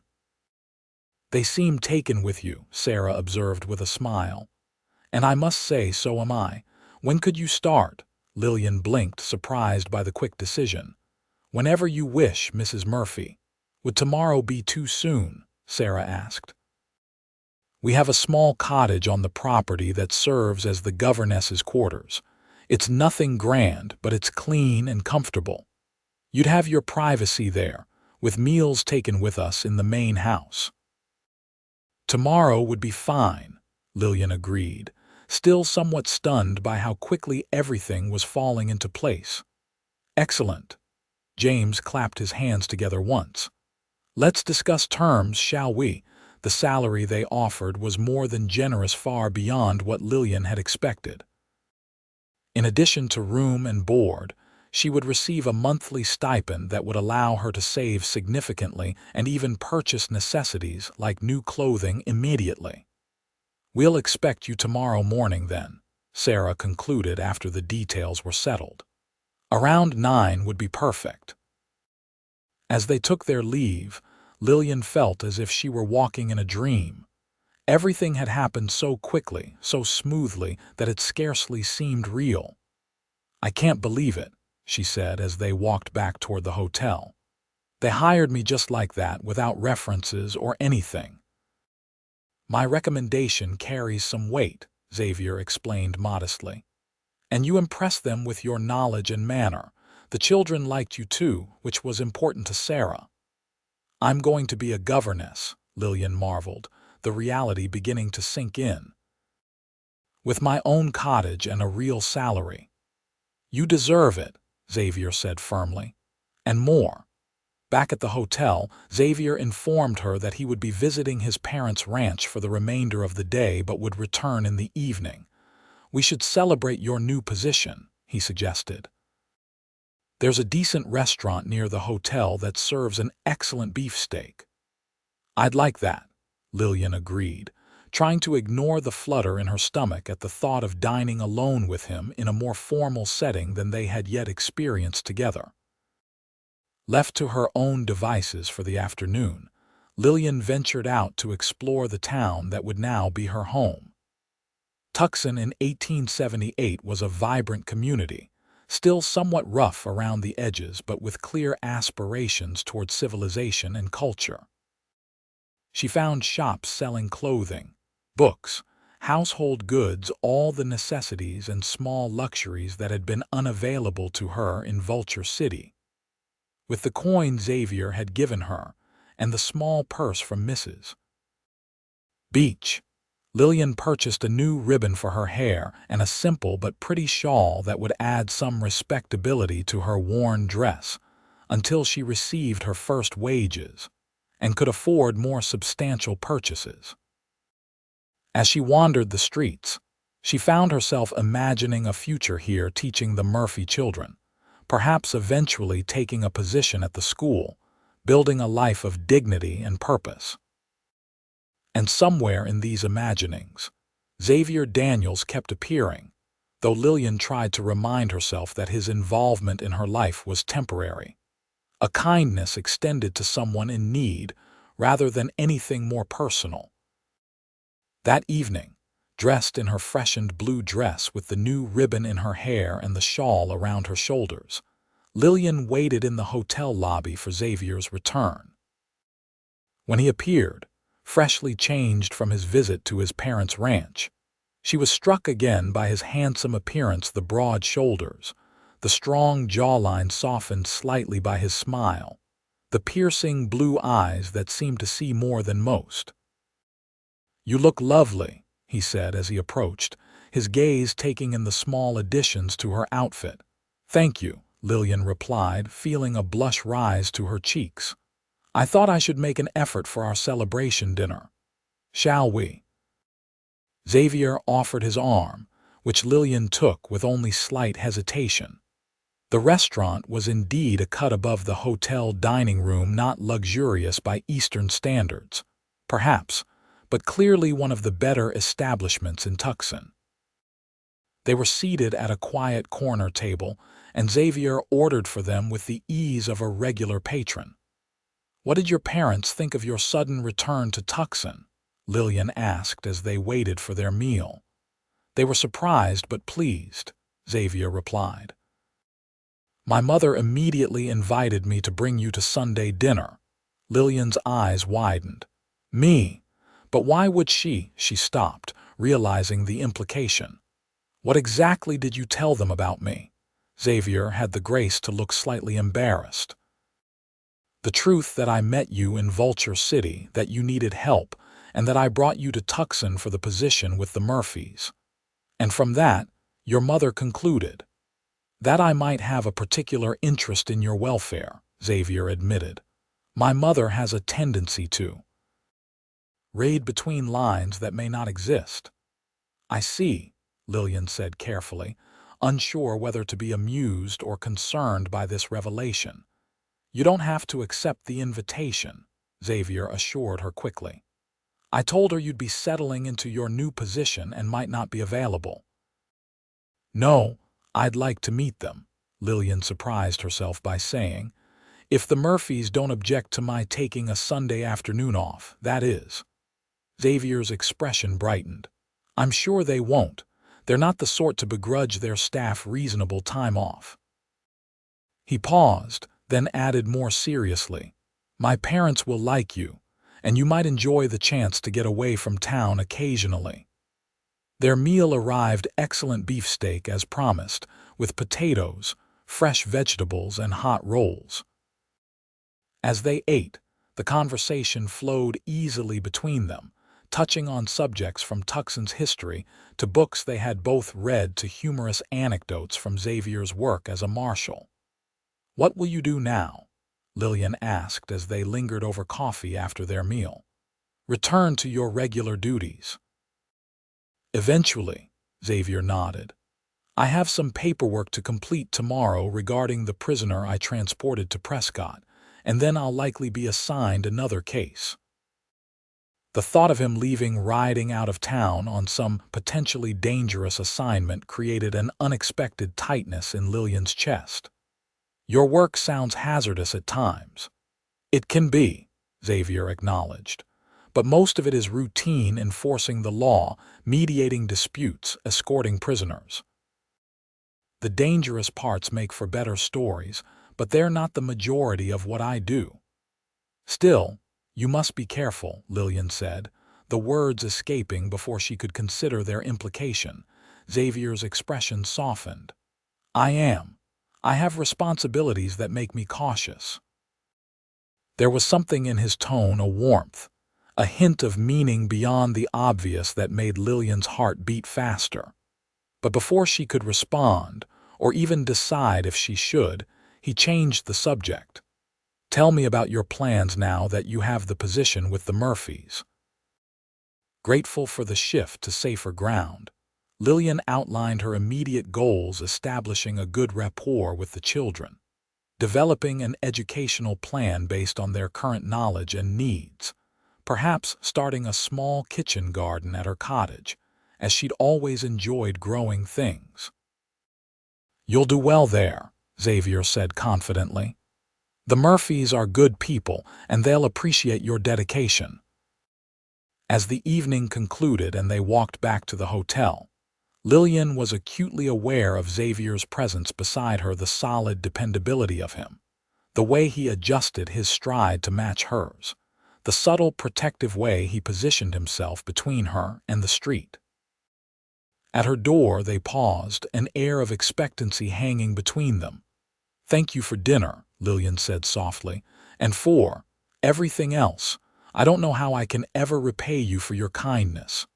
"There's nothing to repay," Xavier replied. "Seeing you safe and on your way to a better life is all the thanks I need." He hesitated, then added, "I'll come by tomorrow to escort you to the Murphys. Around 8:30. "That would be nice," Lillian agreed, reluctant for the evening to end despite knowing they would see each other again in the morning. "Good night, then," Xavier said, his voice lower than usual. He took her hand gently, his thumb brushing over her knuckles, the same hands that had been raw and bleeding when they first met, now well on their way to healing. "Sleep well, Lillian." "Good night, Xavier," she replied, her voice barely above a whisper. He released her hand slowly and turned to go, leaving Lillian with a curious mixture of contentment and longing as she entered her room and closed the door. The next morning dawned bright and full of promise. Lillian woke early, too excited and nervous about her new position to sleep late. She dressed with care, packed her few belongings, and went down to breakfast where Xavier was already waiting for her. "Ready for your new adventure?" he asked as she joined him at the table. "As ready as I'll ever be," Lillian replied with a small smile, "though I'm a bit nervous, to be honest."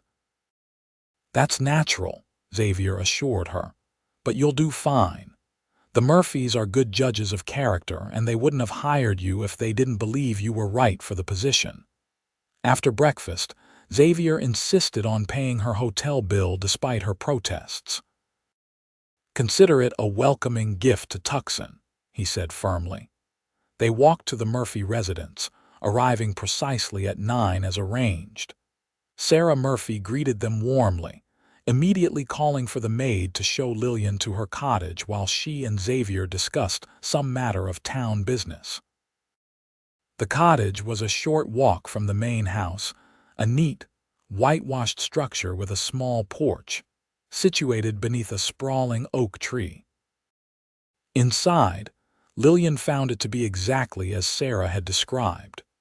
Modest but comfortable, with a combined sitting room and bedroom, a small kitchen area, and even a tiny bathroom with a proper tub, a luxury Lillian hadn't expected. The furniture was simple but well made, the bed covered with a colorful quilt, the windows dressed with crisp curtains.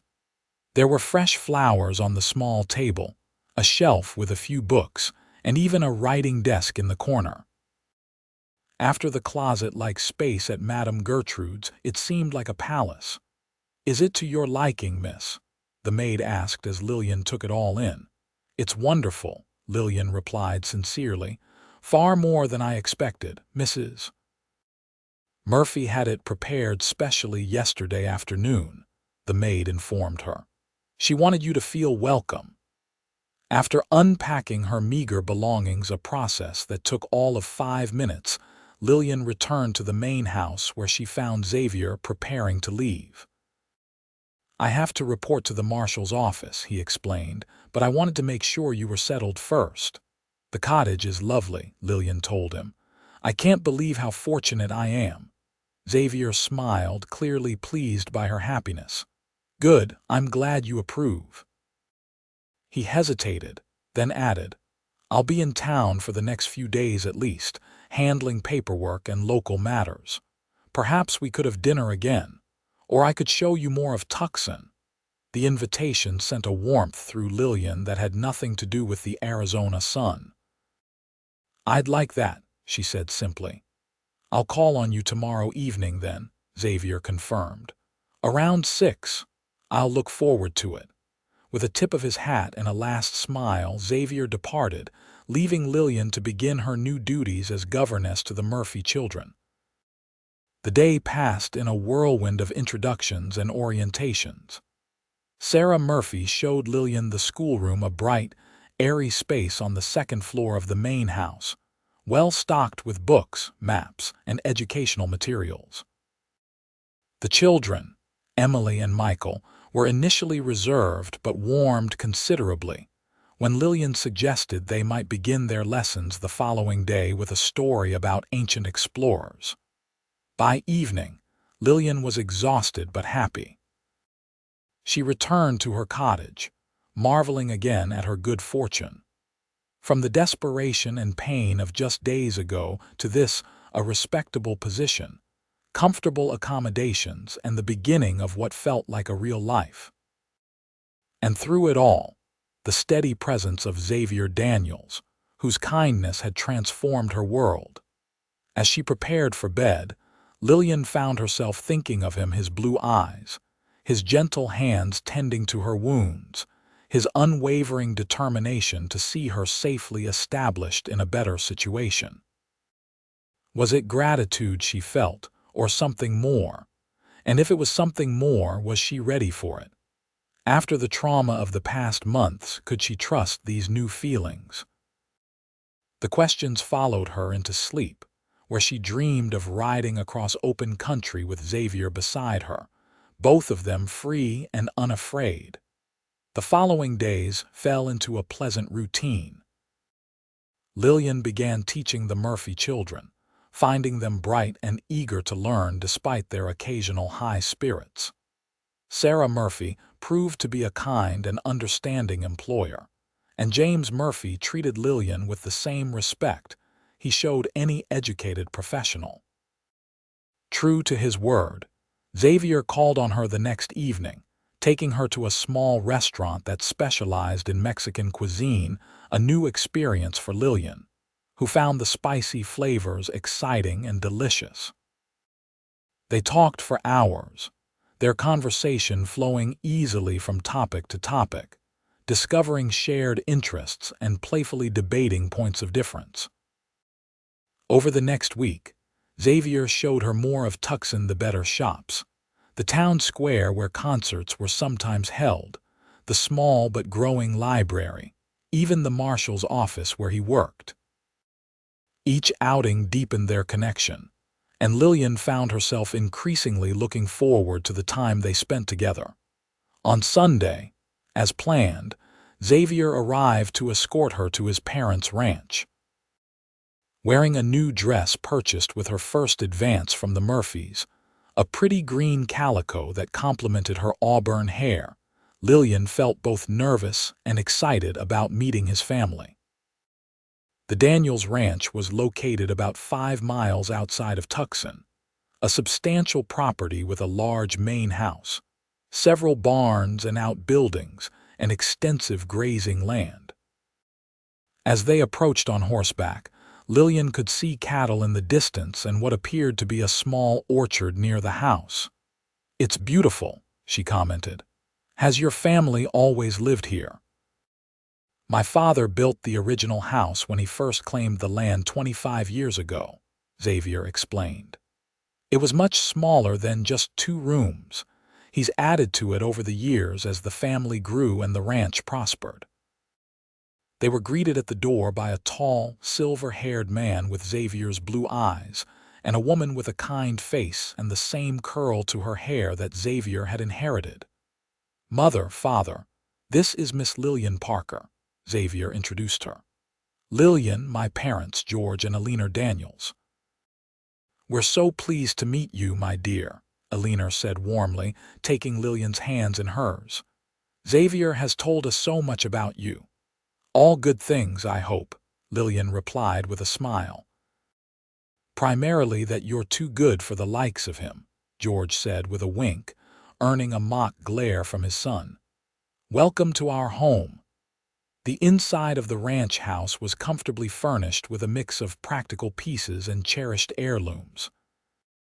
Family photographs adorned the walls, along with a few well-executed paintings that Alina explained were the work of Xavier's sister, Lucinda.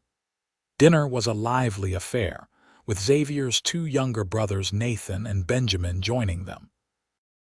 The conversation flowed easily, with much good-natured teasing and laughter. Lillian, initially nervous about meeting Xavier's family, found herself relaxing in their welcoming presence. After the meal, while the younger men helped clear the table, Alina invited Lillian to join her on the porch. The 2 women sat in rocking chairs, watching the sunset paint the distant mountains in shades of purple and gold. Xavier tells me you've had a difficult time of it, Alina said gently. I want you to know how sorry I am for your losses, my dear. Losing parents is never easy, no matter your age. Thank you, Lillian replied, touched by the older woman's sympathy. It's been hard, but things are looking much brighter now. Yes, I can see that they are, Alina said with a knowing smile. My son seems quite taken with you. Lillian felt her cheeks warm. He's been very kind to me. Xavier has always had a strong sense of justice, Alina acknowledged. But his interest in your welfare goes beyond that, I think. She paused, studying Lillian's face. And unless I'm very much mistaken, you feel something for him as well. Lillian began, then stopped, unsure how to respond. She hadn't even sorted out her own feelings yet, let alone considered discussing them with Xavier's mother. Alina patted her hand reassuringly. You don't need to say anything, dear. Some things don't require words. She smiled. I just want you to know that you would be welcome in this family, should things progress in that direction. Before Lillian could formulate a response, Xavier joined them on the porch. What are you two discussing so seriously? He asked, leaning against the porch railing. Just getting acquainted, Alina replied innocently. Isn't that right, Lillian? Yes, Lillian managed, grateful for the dimming light that hid her blush. Your mother has been very welcoming. Alina rose with a smile. I'll leave you young people to enjoy the evening air. Lillian, it's been a pleasure meeting you. I hope we'll see you again soon. After she departed, Xavier took her vacated chair. Was my mother interrogating you? He asked with a touch of concern. Not at all, Lillian assured him. She was very kind. Your whole family has been. They like you, Xavier said simply. Especially my mother. I like them too, Lillian replied. Very much. They sat in comfortable silence for a while, watching as the last rays of sunlight faded and stars began to appear in the darkening sky. The peaceful setting, combined with the warmth of family and good food, created a sense of contentment that Lillian hadn't experienced in far too long. How are things at the Murphys? Xavier asked eventually. Are you settling in well? Very well, Lillian confirmed. The children are bright and eager to learn, and Sarah is a wonderfully understanding employer. The cottage is perfect. I've even started a small herb garden beside the porch. I'm glad, Xavier said sincerely. You deserve all this and more, Lillian. Something in his tone made her turn to look at him. In the fading light, his expression was earnest, his blue eyes intense with an emotion she was beginning to recognize but wasn't yet ready to name. Xavier, she began hesitantly, I don't know how to thank you for everything you've done for me. You've literally changed my life. You don't need to thank me, he replied. Seeing you happy and thriving is thanks enough. Still, I feel indebted to you. Xavier shook his head firmly. There is no debt between us, Lillian. What I did because it was right and because, he paused, seeming to choose his words carefully. Because from the moment I saw you, I knew you were someone special, someone worth fighting for. The simple declaration touched Lillian deeply. No one has ever fought for me before, she said softly. Then they were fools, Xavier stated with quiet conviction. Their eyes met in the gathering darkness, and Lillian felt a connection that transcended words. There was understanding there, and compassion, but also something more, a spark of possibility, of a future that could be shared rather than faced alone. The moment was interrupted by the arrival of Xavier's father, calling them in for coffee and dessert. As they rose to go inside, Xavier's hand brushed against hers, a brief, perhaps accidental touch that nonetheless sent a current of awareness through Lillian's entire being. Later, as they rode back to Tucson in the moonlight, Lillian found herself reflecting on Alina's words and the growing certainty of her own feelings. What had begun as gratitude toward a kind stranger had evolved into something deeper: respect, affection, and an emotion she was becoming less afraid to identify as love. But was it too soon? Was she still too vulnerable, too recently escaped from trauma to trust these feelings? And did Xavier truly return them, or was his interest in her merely an extension of his protective nature? "You're very quiet," Xavier observed as they approached the outskirts of town. "Did my family overwhelm you?" "Not at all," Lillian assured him quickly. "I was just thinking how nice it was to be part of a family gathering again. I've missed that since my parents died." Xavier was silent for a moment, then said softly, "You could have that again, you know, a family of your own." The implication hung in the air between them, neither acknowledged nor denied. Lillian's heart beat faster at the possibility. "Perhaps someday," she replied carefully. When they reached the Murphy residence, Xavier helped her dismount, his hands lingering at her waist a moment longer than necessary. In the silver moonlight, his expression was serious, almost solemn. "Lillian," he began, then seemed to reconsider whatever he had been about to say. Instead, he simply asked, "May I call on you again tomorrow evening?" "Yes," she replied without hesitation. "I'd like that." He smiled then, the seriousness giving way to a warmth that made her breath catch. "Until tomorrow, then."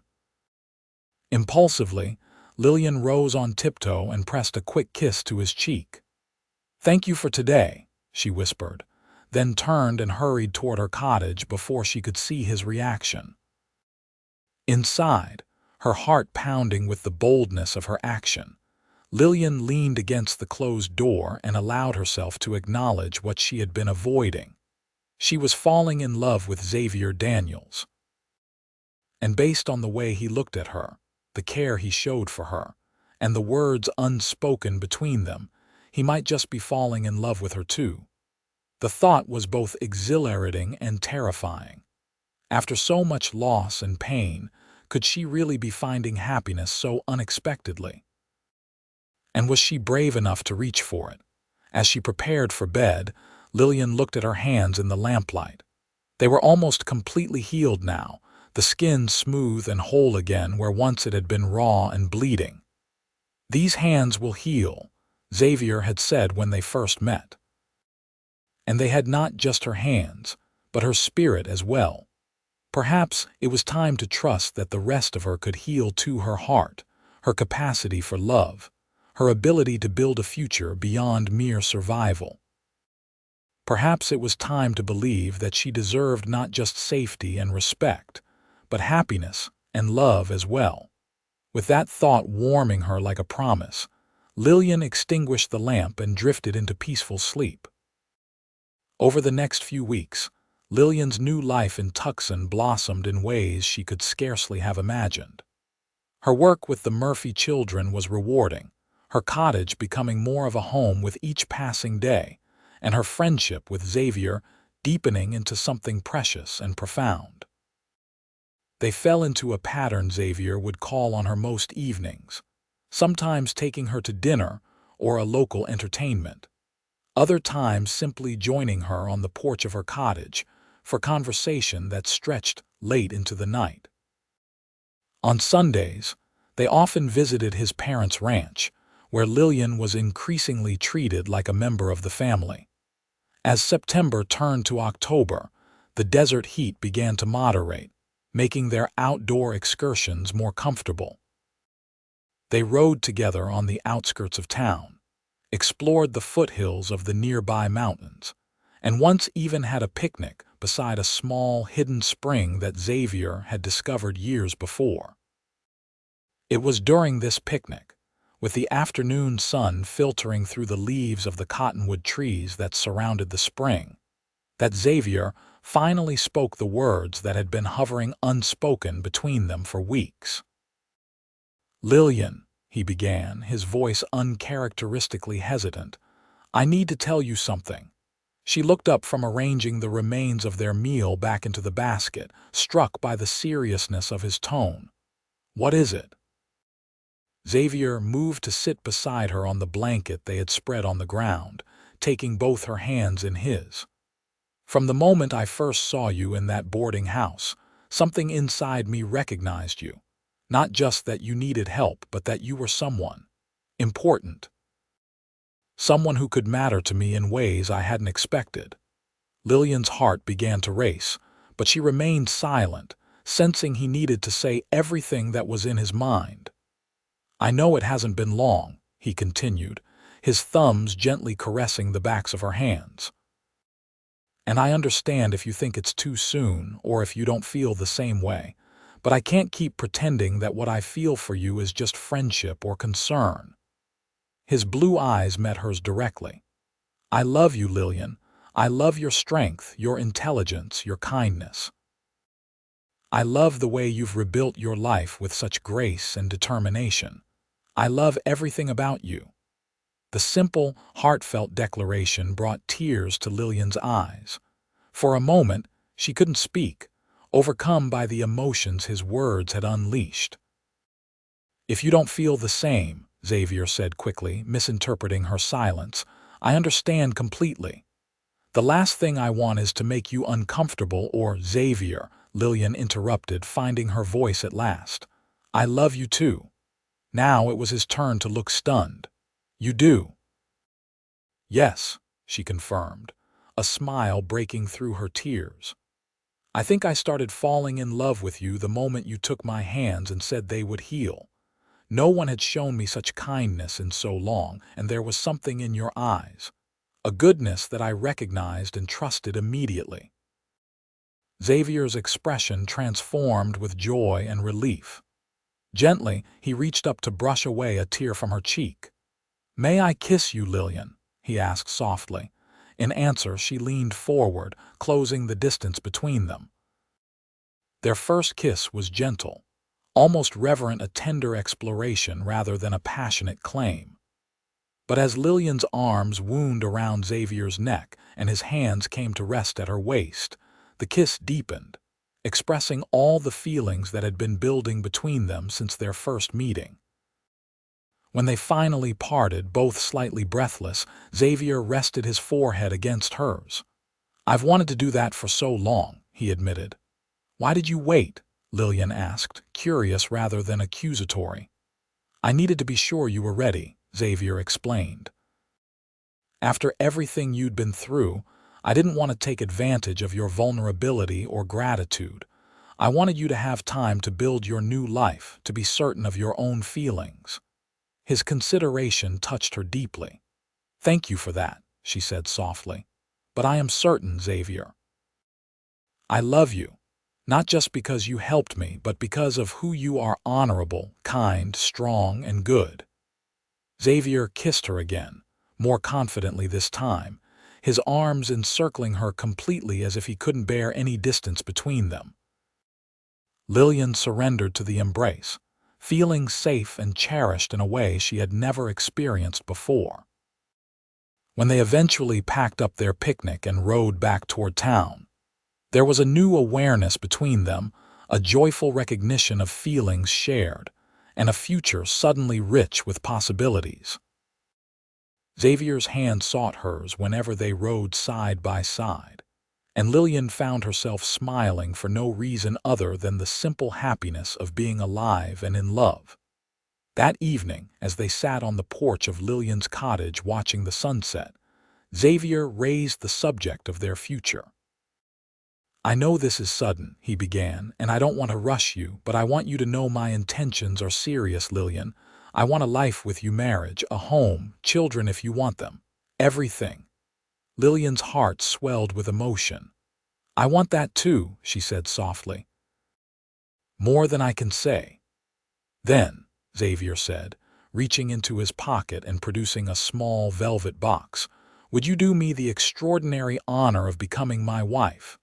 He opened the box to reveal a simple but beautiful ring, a small diamond flanked by 2 sapphires that matched the blue of his eyes. Lillian gasped, her hand flying to her mouth. Xavier, it's beautiful. It was my grandmother's, he explained. My mother gave it to me last Sunday when you were helping Sarah with the children. She said she knew then that you were the one I would give it to. Your mother is very perceptive, Lillian said with a tremulous smile. She is, Xavier agreed. But you haven't answered my question. Lillian extended her left hand, her eyes shining with happy tears. Yes, Xavier Daniels, I will marry you. He slipped the ring onto her finger, a perfect fit, as if it had been made for her, and then pulled her into his arms for a kiss that sealed their promise to one another. When they shared their news with the Murphys the next day, Sarah clapped her hands in delight while James offered hearty congratulations. We suspected something was developing, Sarah admitted with a smile. Though I confess I'm a bit selfishly disappointed to lose such an excellent governess. Oh, Lillian said, suddenly realizing the implications. I hadn't thought about that. I suppose I would need to leave my position when we marry. Not immediately, Xavier assured her. We haven't even set a date yet, and there's no reason you couldn't continue teaching the children until Sarah finds a replacement. Or even longer, if that's what you want. We can discuss all that later, Sarah said, waving away the concern. For now, let's celebrate your happiness. James, bring out that bottle of champagne we've been saving. Word of their engagement spread quickly through Tucson. Xavier Daniels immediately began planning an engagement dinner, while Xavier's brothers teased him mercilessly about being finally caught. The general reaction was one of approval and good wishes, though Xavier mentioned with a grimace that several young ladies in town appeared somewhat disappointed by the news. You have admirers? Lillian asked, more amused than concerned. A few persistent ones, Xavier admitted reluctantly.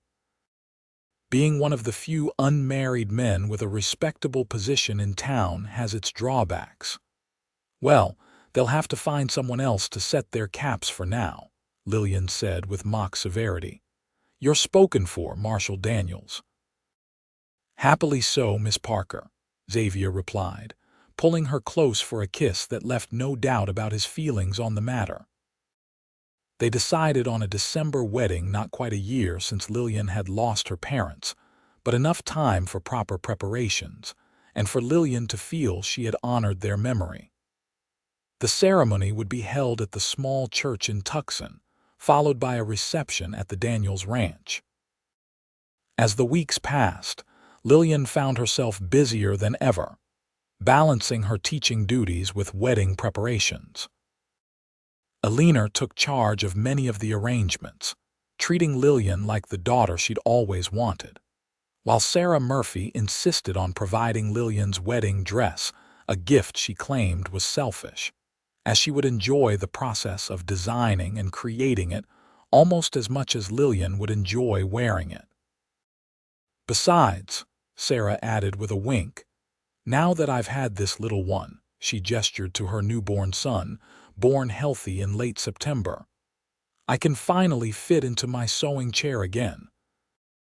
In the midst of the happy chaos, Lillian occasionally experienced moments of wistfulness, wishing her parents could be present to see her happiness.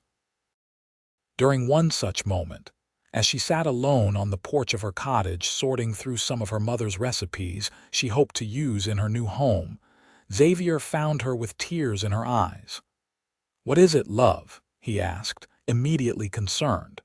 Just missing my parents, Lillian admitted. Wishing they could be here for our wedding. My father would have loved you, Xavier, and my mother would have been so excited about all the preparations. Xavier sat beside her, taking her hand in his. I'm sorry they're not here, he said gently. But I believe they would be happy to see you finding joy again. And I promise you, Lillian, I will spend my life trying to be worthy of their daughter. The simple sincerity of his words comforted Lillian as nothing else could have. She leaned against his shoulder, drawing strength from his steady presence. Thank you for understanding, she said softly. It's not that I'm not happy. I've never been happier, in fact. It's just that happiness sometimes makes the absences more noticeable. I understand completely, Xavier assured her. And it's all right to miss them, to wish they were here. That doesn't diminish our happiness. It just means you loved them deeply, as they surely loved you.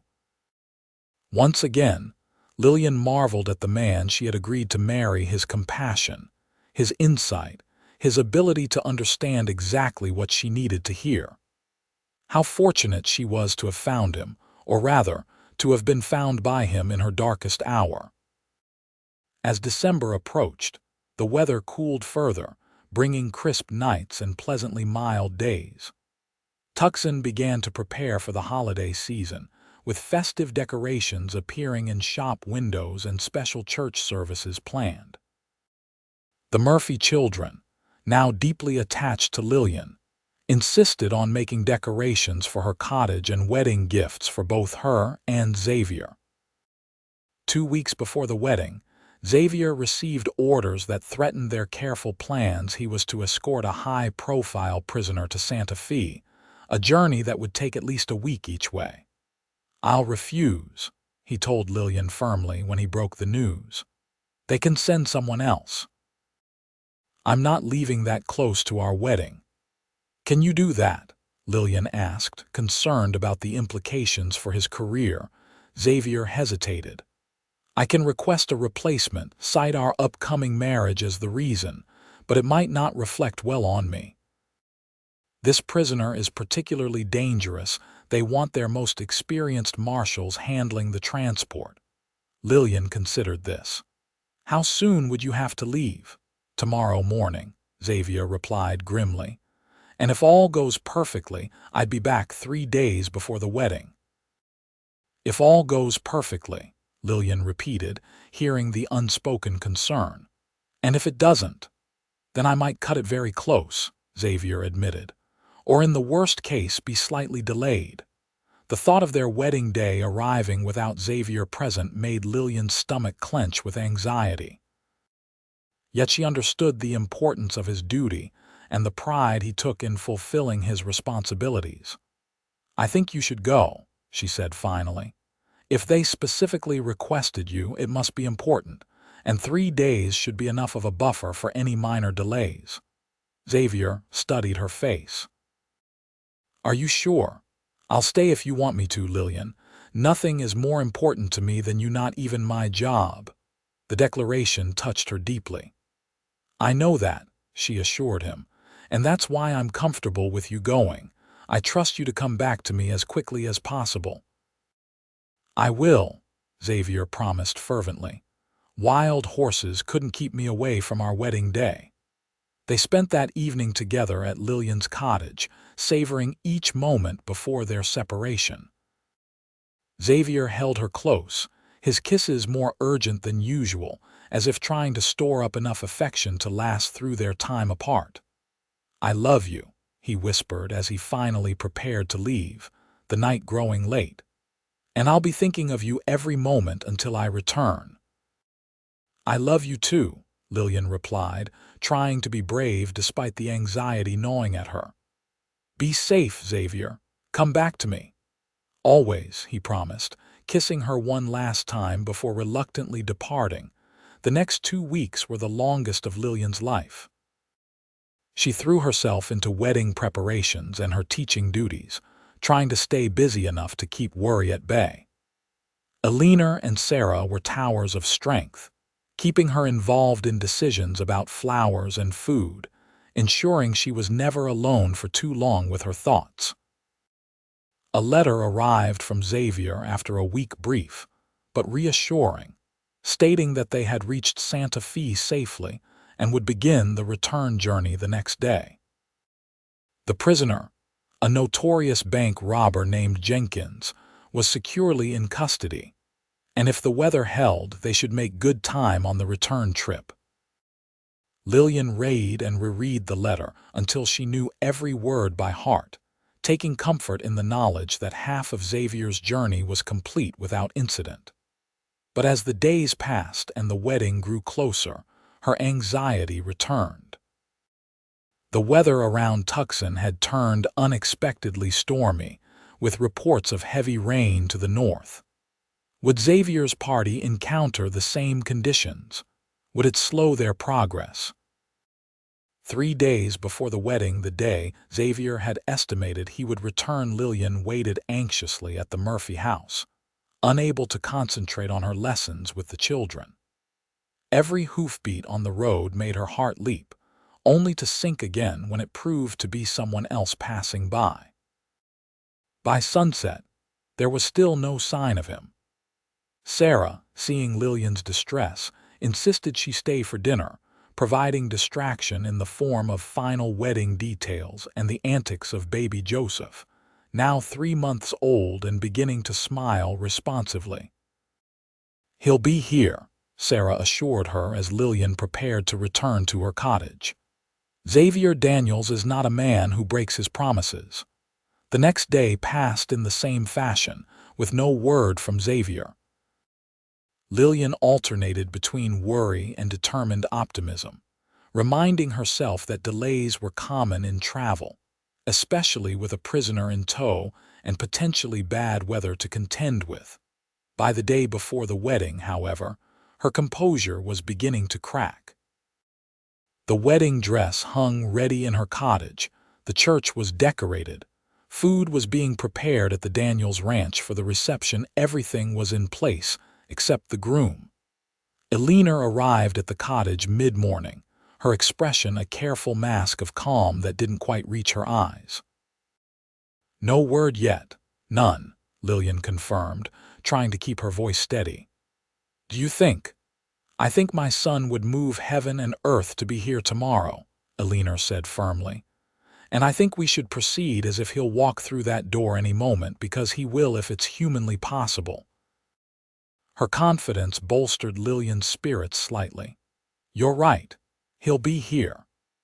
They spent the day together, finalizing the last details and deliberately avoiding speculation about what might be delaying Xavier. As evening fell, George Daniels joined them, bringing news that a telegram had been received at the marshal's office. "The party was delayed by flooding along the route," he reported. "They had to take a longer path around the worst of it." But they were making good time when the telegram was sent yesterday morning from a way station about 100 miles from here. 100 miles, Lillian repeated, doing quick calculations. If they rode hard and through the night, he could still make it, George confirmed. "And knowing my son, that's exactly what he's doing." Despite this reassurance, Lillian slept poorly that night, her dreams filled with images of flooded rivers and impassable trails. She rose at dawn, moving mechanically through her morning routine, trying to maintain faith that Xavier would appear in time for their noon ceremony. Sarah arrived early to help her dress, bringing Emily to assist and to distract Lillian with her excited chatter about being a flower girl. The wedding dress was a marvel of Sarah's skill, ivory satin with delicate lace overlays, modest yet elegant, fitting Lillian perfectly. "You look beautiful," Sarah said softly as she arranged Lillian's hair, weaving small white flowers into the auburn waves. "Xavier won't be able to take his eyes off you. If he's there to see," Lillian couldn't help saying, her anxiety finally breaking through. "He will be," Sarah stated with conviction. "I believe that with my whole heart." As the hour of the ceremony approached, Lillian found herself in a small anteroom of the church, Eleanor and Sarah making final adjustments to her appearance while trying to maintain cheerful conversation. Through the door, she could hear the guests arriving, their voices a murmur of anticipation and concern. "It's almost time," Eleanor said, checking the small clock on the wall. "Shall I go see if there's any news?" Before she could move toward the door, it burst open, revealing James Murphy, slightly breathless. "Riders approaching from the north," he announced. "A group of them moving fast." Lillian's heart leaped. "Is it? Can't tell yet," James admitted. "But whoever it is, they're in a hurry." The minutes that followed were the longest of Lillian's life. She stood frozen, straining to hear any confirmation that Xavier had arrived. When the door opened again, it was George Daniels who entered, his expression unreadable. "Lillian," he began, and her heart sank at his serious tone. But then his face broke into a broad smile. "My son is here, filthy and exhausted, but here. He's changing into his wedding clothes now and says to tell you he'll be ready on time if it kills him, which from the look of him, it just might." The relief that flooded through Lillian was so intense she nearly collapsed, saved only by Sarah's supportive arm around her waist. "He made it," she whispered, tears of joy springing to her eyes. "He really made it." "Of course he did," Alina said, her own eyes suspiciously bright. "He promised you he would." 20 minutes later, standing at the back of the church with George Daniels at her side, he had offered to escort her down the aisle in her father's stead. Lillian had her first glimpse of Xavier waiting for her at the altar. He looked tired but radiant with happiness, his eyes never leaving her as she began her walk toward him. When George placed her hand in Xavier's, she felt the familiar strength and gentleness of his grasp, now dearer to her than ever. "You're here," she whispered, too softly for anyone but him to hear. "I told you wild horses couldn't keep me away," he replied, his voice rough with emotion. "Though they certainly tried their best. The ceremony that followed was simple and heartfelt. They exchanged traditional vows, their voices clear and certain, and when the minister pronounced them husband and wife, Xavier's kiss was both tender and triumphant, a promise fulfilled and a new one begun. The reception at the Daniels Ranch was a joyous affair, with food and music and dancing lasting well into the evening. Xavier, despite his exhaustion from the journey, never left Lillian's side, his eyes constantly seeking hers as if to reassure himself that she was really his wife at last. It was only later, when they were finally alone in the small house Xavier had purchased for them on the outskirts of Tucson, that he told her the full story of his journey. "The flooding was worse than anyone expected," he explained as they sat before the fire in their new home. "We had to detour nearly 50 miles east, and then one of the horses went lame. I thought I might have to leave the rest of the party behind and ride ahead alone, but the marshal in charge wouldn't allow it, said the prisoner was too dangerous for anything less than full security." "How did you convince him to let you make it back in time?" Lillian asked, curled against Xavier's side, still hardly able to believe they were finally married. Xavier smiled ruefully. "I may have mentioned that my fiancée had been through enough hardship in her life and deserved better than to be left waiting at the altar. And I may have implied that if he didn't pick up the pace, I'd resign my position on the spot and ride ahead anyway." "You didn't," Lillian gasped. "I did," Xavier confirmed. "And strangely enough, we suddenly found ourselves traveling much faster." He brushed a strand of hair from her face, his expression growing serious. "I meant what I said, though. You have had enough disappointment in your life, Lillian. I intend to spend the rest of our years together making sure you never have cause for unhappiness again." "You've already given me more joy than I ever thought possible," Lillian said softly, reaching up to touch his face. "From the moment you found me in that boarding house, you've been restoring everything I lost: my dignity, my hope, my belief that good people still exist in this world." "You restored things in me too," Xavier admitted. "A purpose beyond just upholding the law. A reason to come home safely from every assignment." He took her hands in his, examining them in the firelight. "Remember when I first saw these hands, bleeding and raw from that woman's cruelty?" "I remember," Lillian nodded. "You said they would heal." "And they did," Xavier said, pressing a kiss to each palm. "Just as you have. Just as we both will together whenever life brings us challenges." As they sealed this promise with a kiss, Lillian knew with absolute certainty that she had found not just healing, but a love that would sustain her through whatever the future might bring. From the depths of despair in that boarding house in Vulture City to this moment of perfect happiness, her journey had been one of both pain and wonder. But as Xavier's arms encircled her, strong and sure, she knew that the best of their journey was just beginning. 5 years later, Lillian stood on the porch of their expanded home on the outskirts of Tucson, watching as Xavier taught their 3-year-old son, Thomas, to ride a gentle pony in the yard. Their daughter, Margaret, just a year old, was perched on Lillian's hip, babbling happily as she observed her father and brother.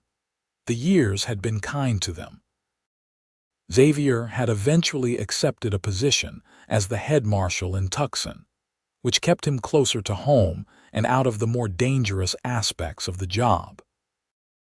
Lillian had continued teaching, first privately and then at the newly expanded school in town, where she now served as headmistress 3 days a week, an arrangement that allowed her to balance her professional fulfillment with the joys of motherhood.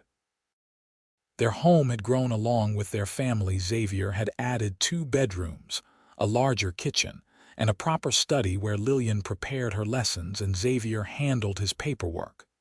The garden Lillian had started now flourished, providing vegetables, herbs, and flowers in abundance. "Mama, look. I'm riding," Thomas called excitedly as the pony plodded in a careful circle, Xavier's hand firmly on the lead rope. "I see you, my brave boy," Lillian called back, smiling at his delight. Life wasn't perfect. They had faced challenges along the way, including a difficult first pregnancy, a fire that had damaged part of the house 2 winters ago, and the occasional strains that came with Xavier's position in the community. But through it all, their love had only deepened, strengthened by shared joys and overcome obstacles. Eleanor and George were frequent visitors, doting on their grandchildren and always ready to help when needed. Xavier's brothers had both married as well, and family gatherings at the original Daniels ranch were lively affairs filled with children's laughter and the comfortable camaraderie of a close-knit family. Sarah Murphy remained one of Lillian's dearest friends, their children often playing together while the women discussed books, education, and town matters. James Murphy had become Tucson's mayor the previous year, with Xavier's support, and the 2 families were pillars of the growing community. As Xavier lifted Thomas from the pony and set him on his shoulders for a triumphant ride back to the house, Lillian's heart swelled with gratitude for the life they had built together. From the desperate young woman with bleeding hands to the confident wife, mother, and educator, she was now the transformation still sometimes amazed her. "What are you thinking about, looking so serious over there?" Xavier asked as he approached, Thomas giggling atop his shoulders. "Just how far we've come," Lillian replied with a smile. "And how grateful I am that you happen to need a room in Vulture City on exactly the right day." Xavier set Thomas down to run into the house, then took Margaret from Lillian's arms, pressing a kiss to the baby's plump cheek before leaning in to kiss his wife as well. "Not a coincidence," he said firmly.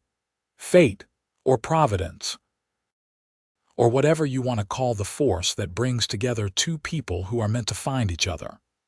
"Whatever it was," Lillian agreed, leaning into his embrace, "I thank God for it every day." As they stood together on the porch of the home they had created, their children safe and thriving, their love a constant in a changing world, Lillian thought of the moment that had changed everything: a marshal noticing a mistreated young woman, taking her broken hands in his, and promising healing. It had seemed like such a small thing at the time, but it had been the beginning of everything that mattered. "These hands will heal," he had said. And they had, along with her heart, her spirit, and her faith in the goodness of life. In Xavier's love, Lillian had found not just healing but a completeness she had never imagined possible. And in that completeness, their story continued to unfold, rich with the promise of all the years yet to come.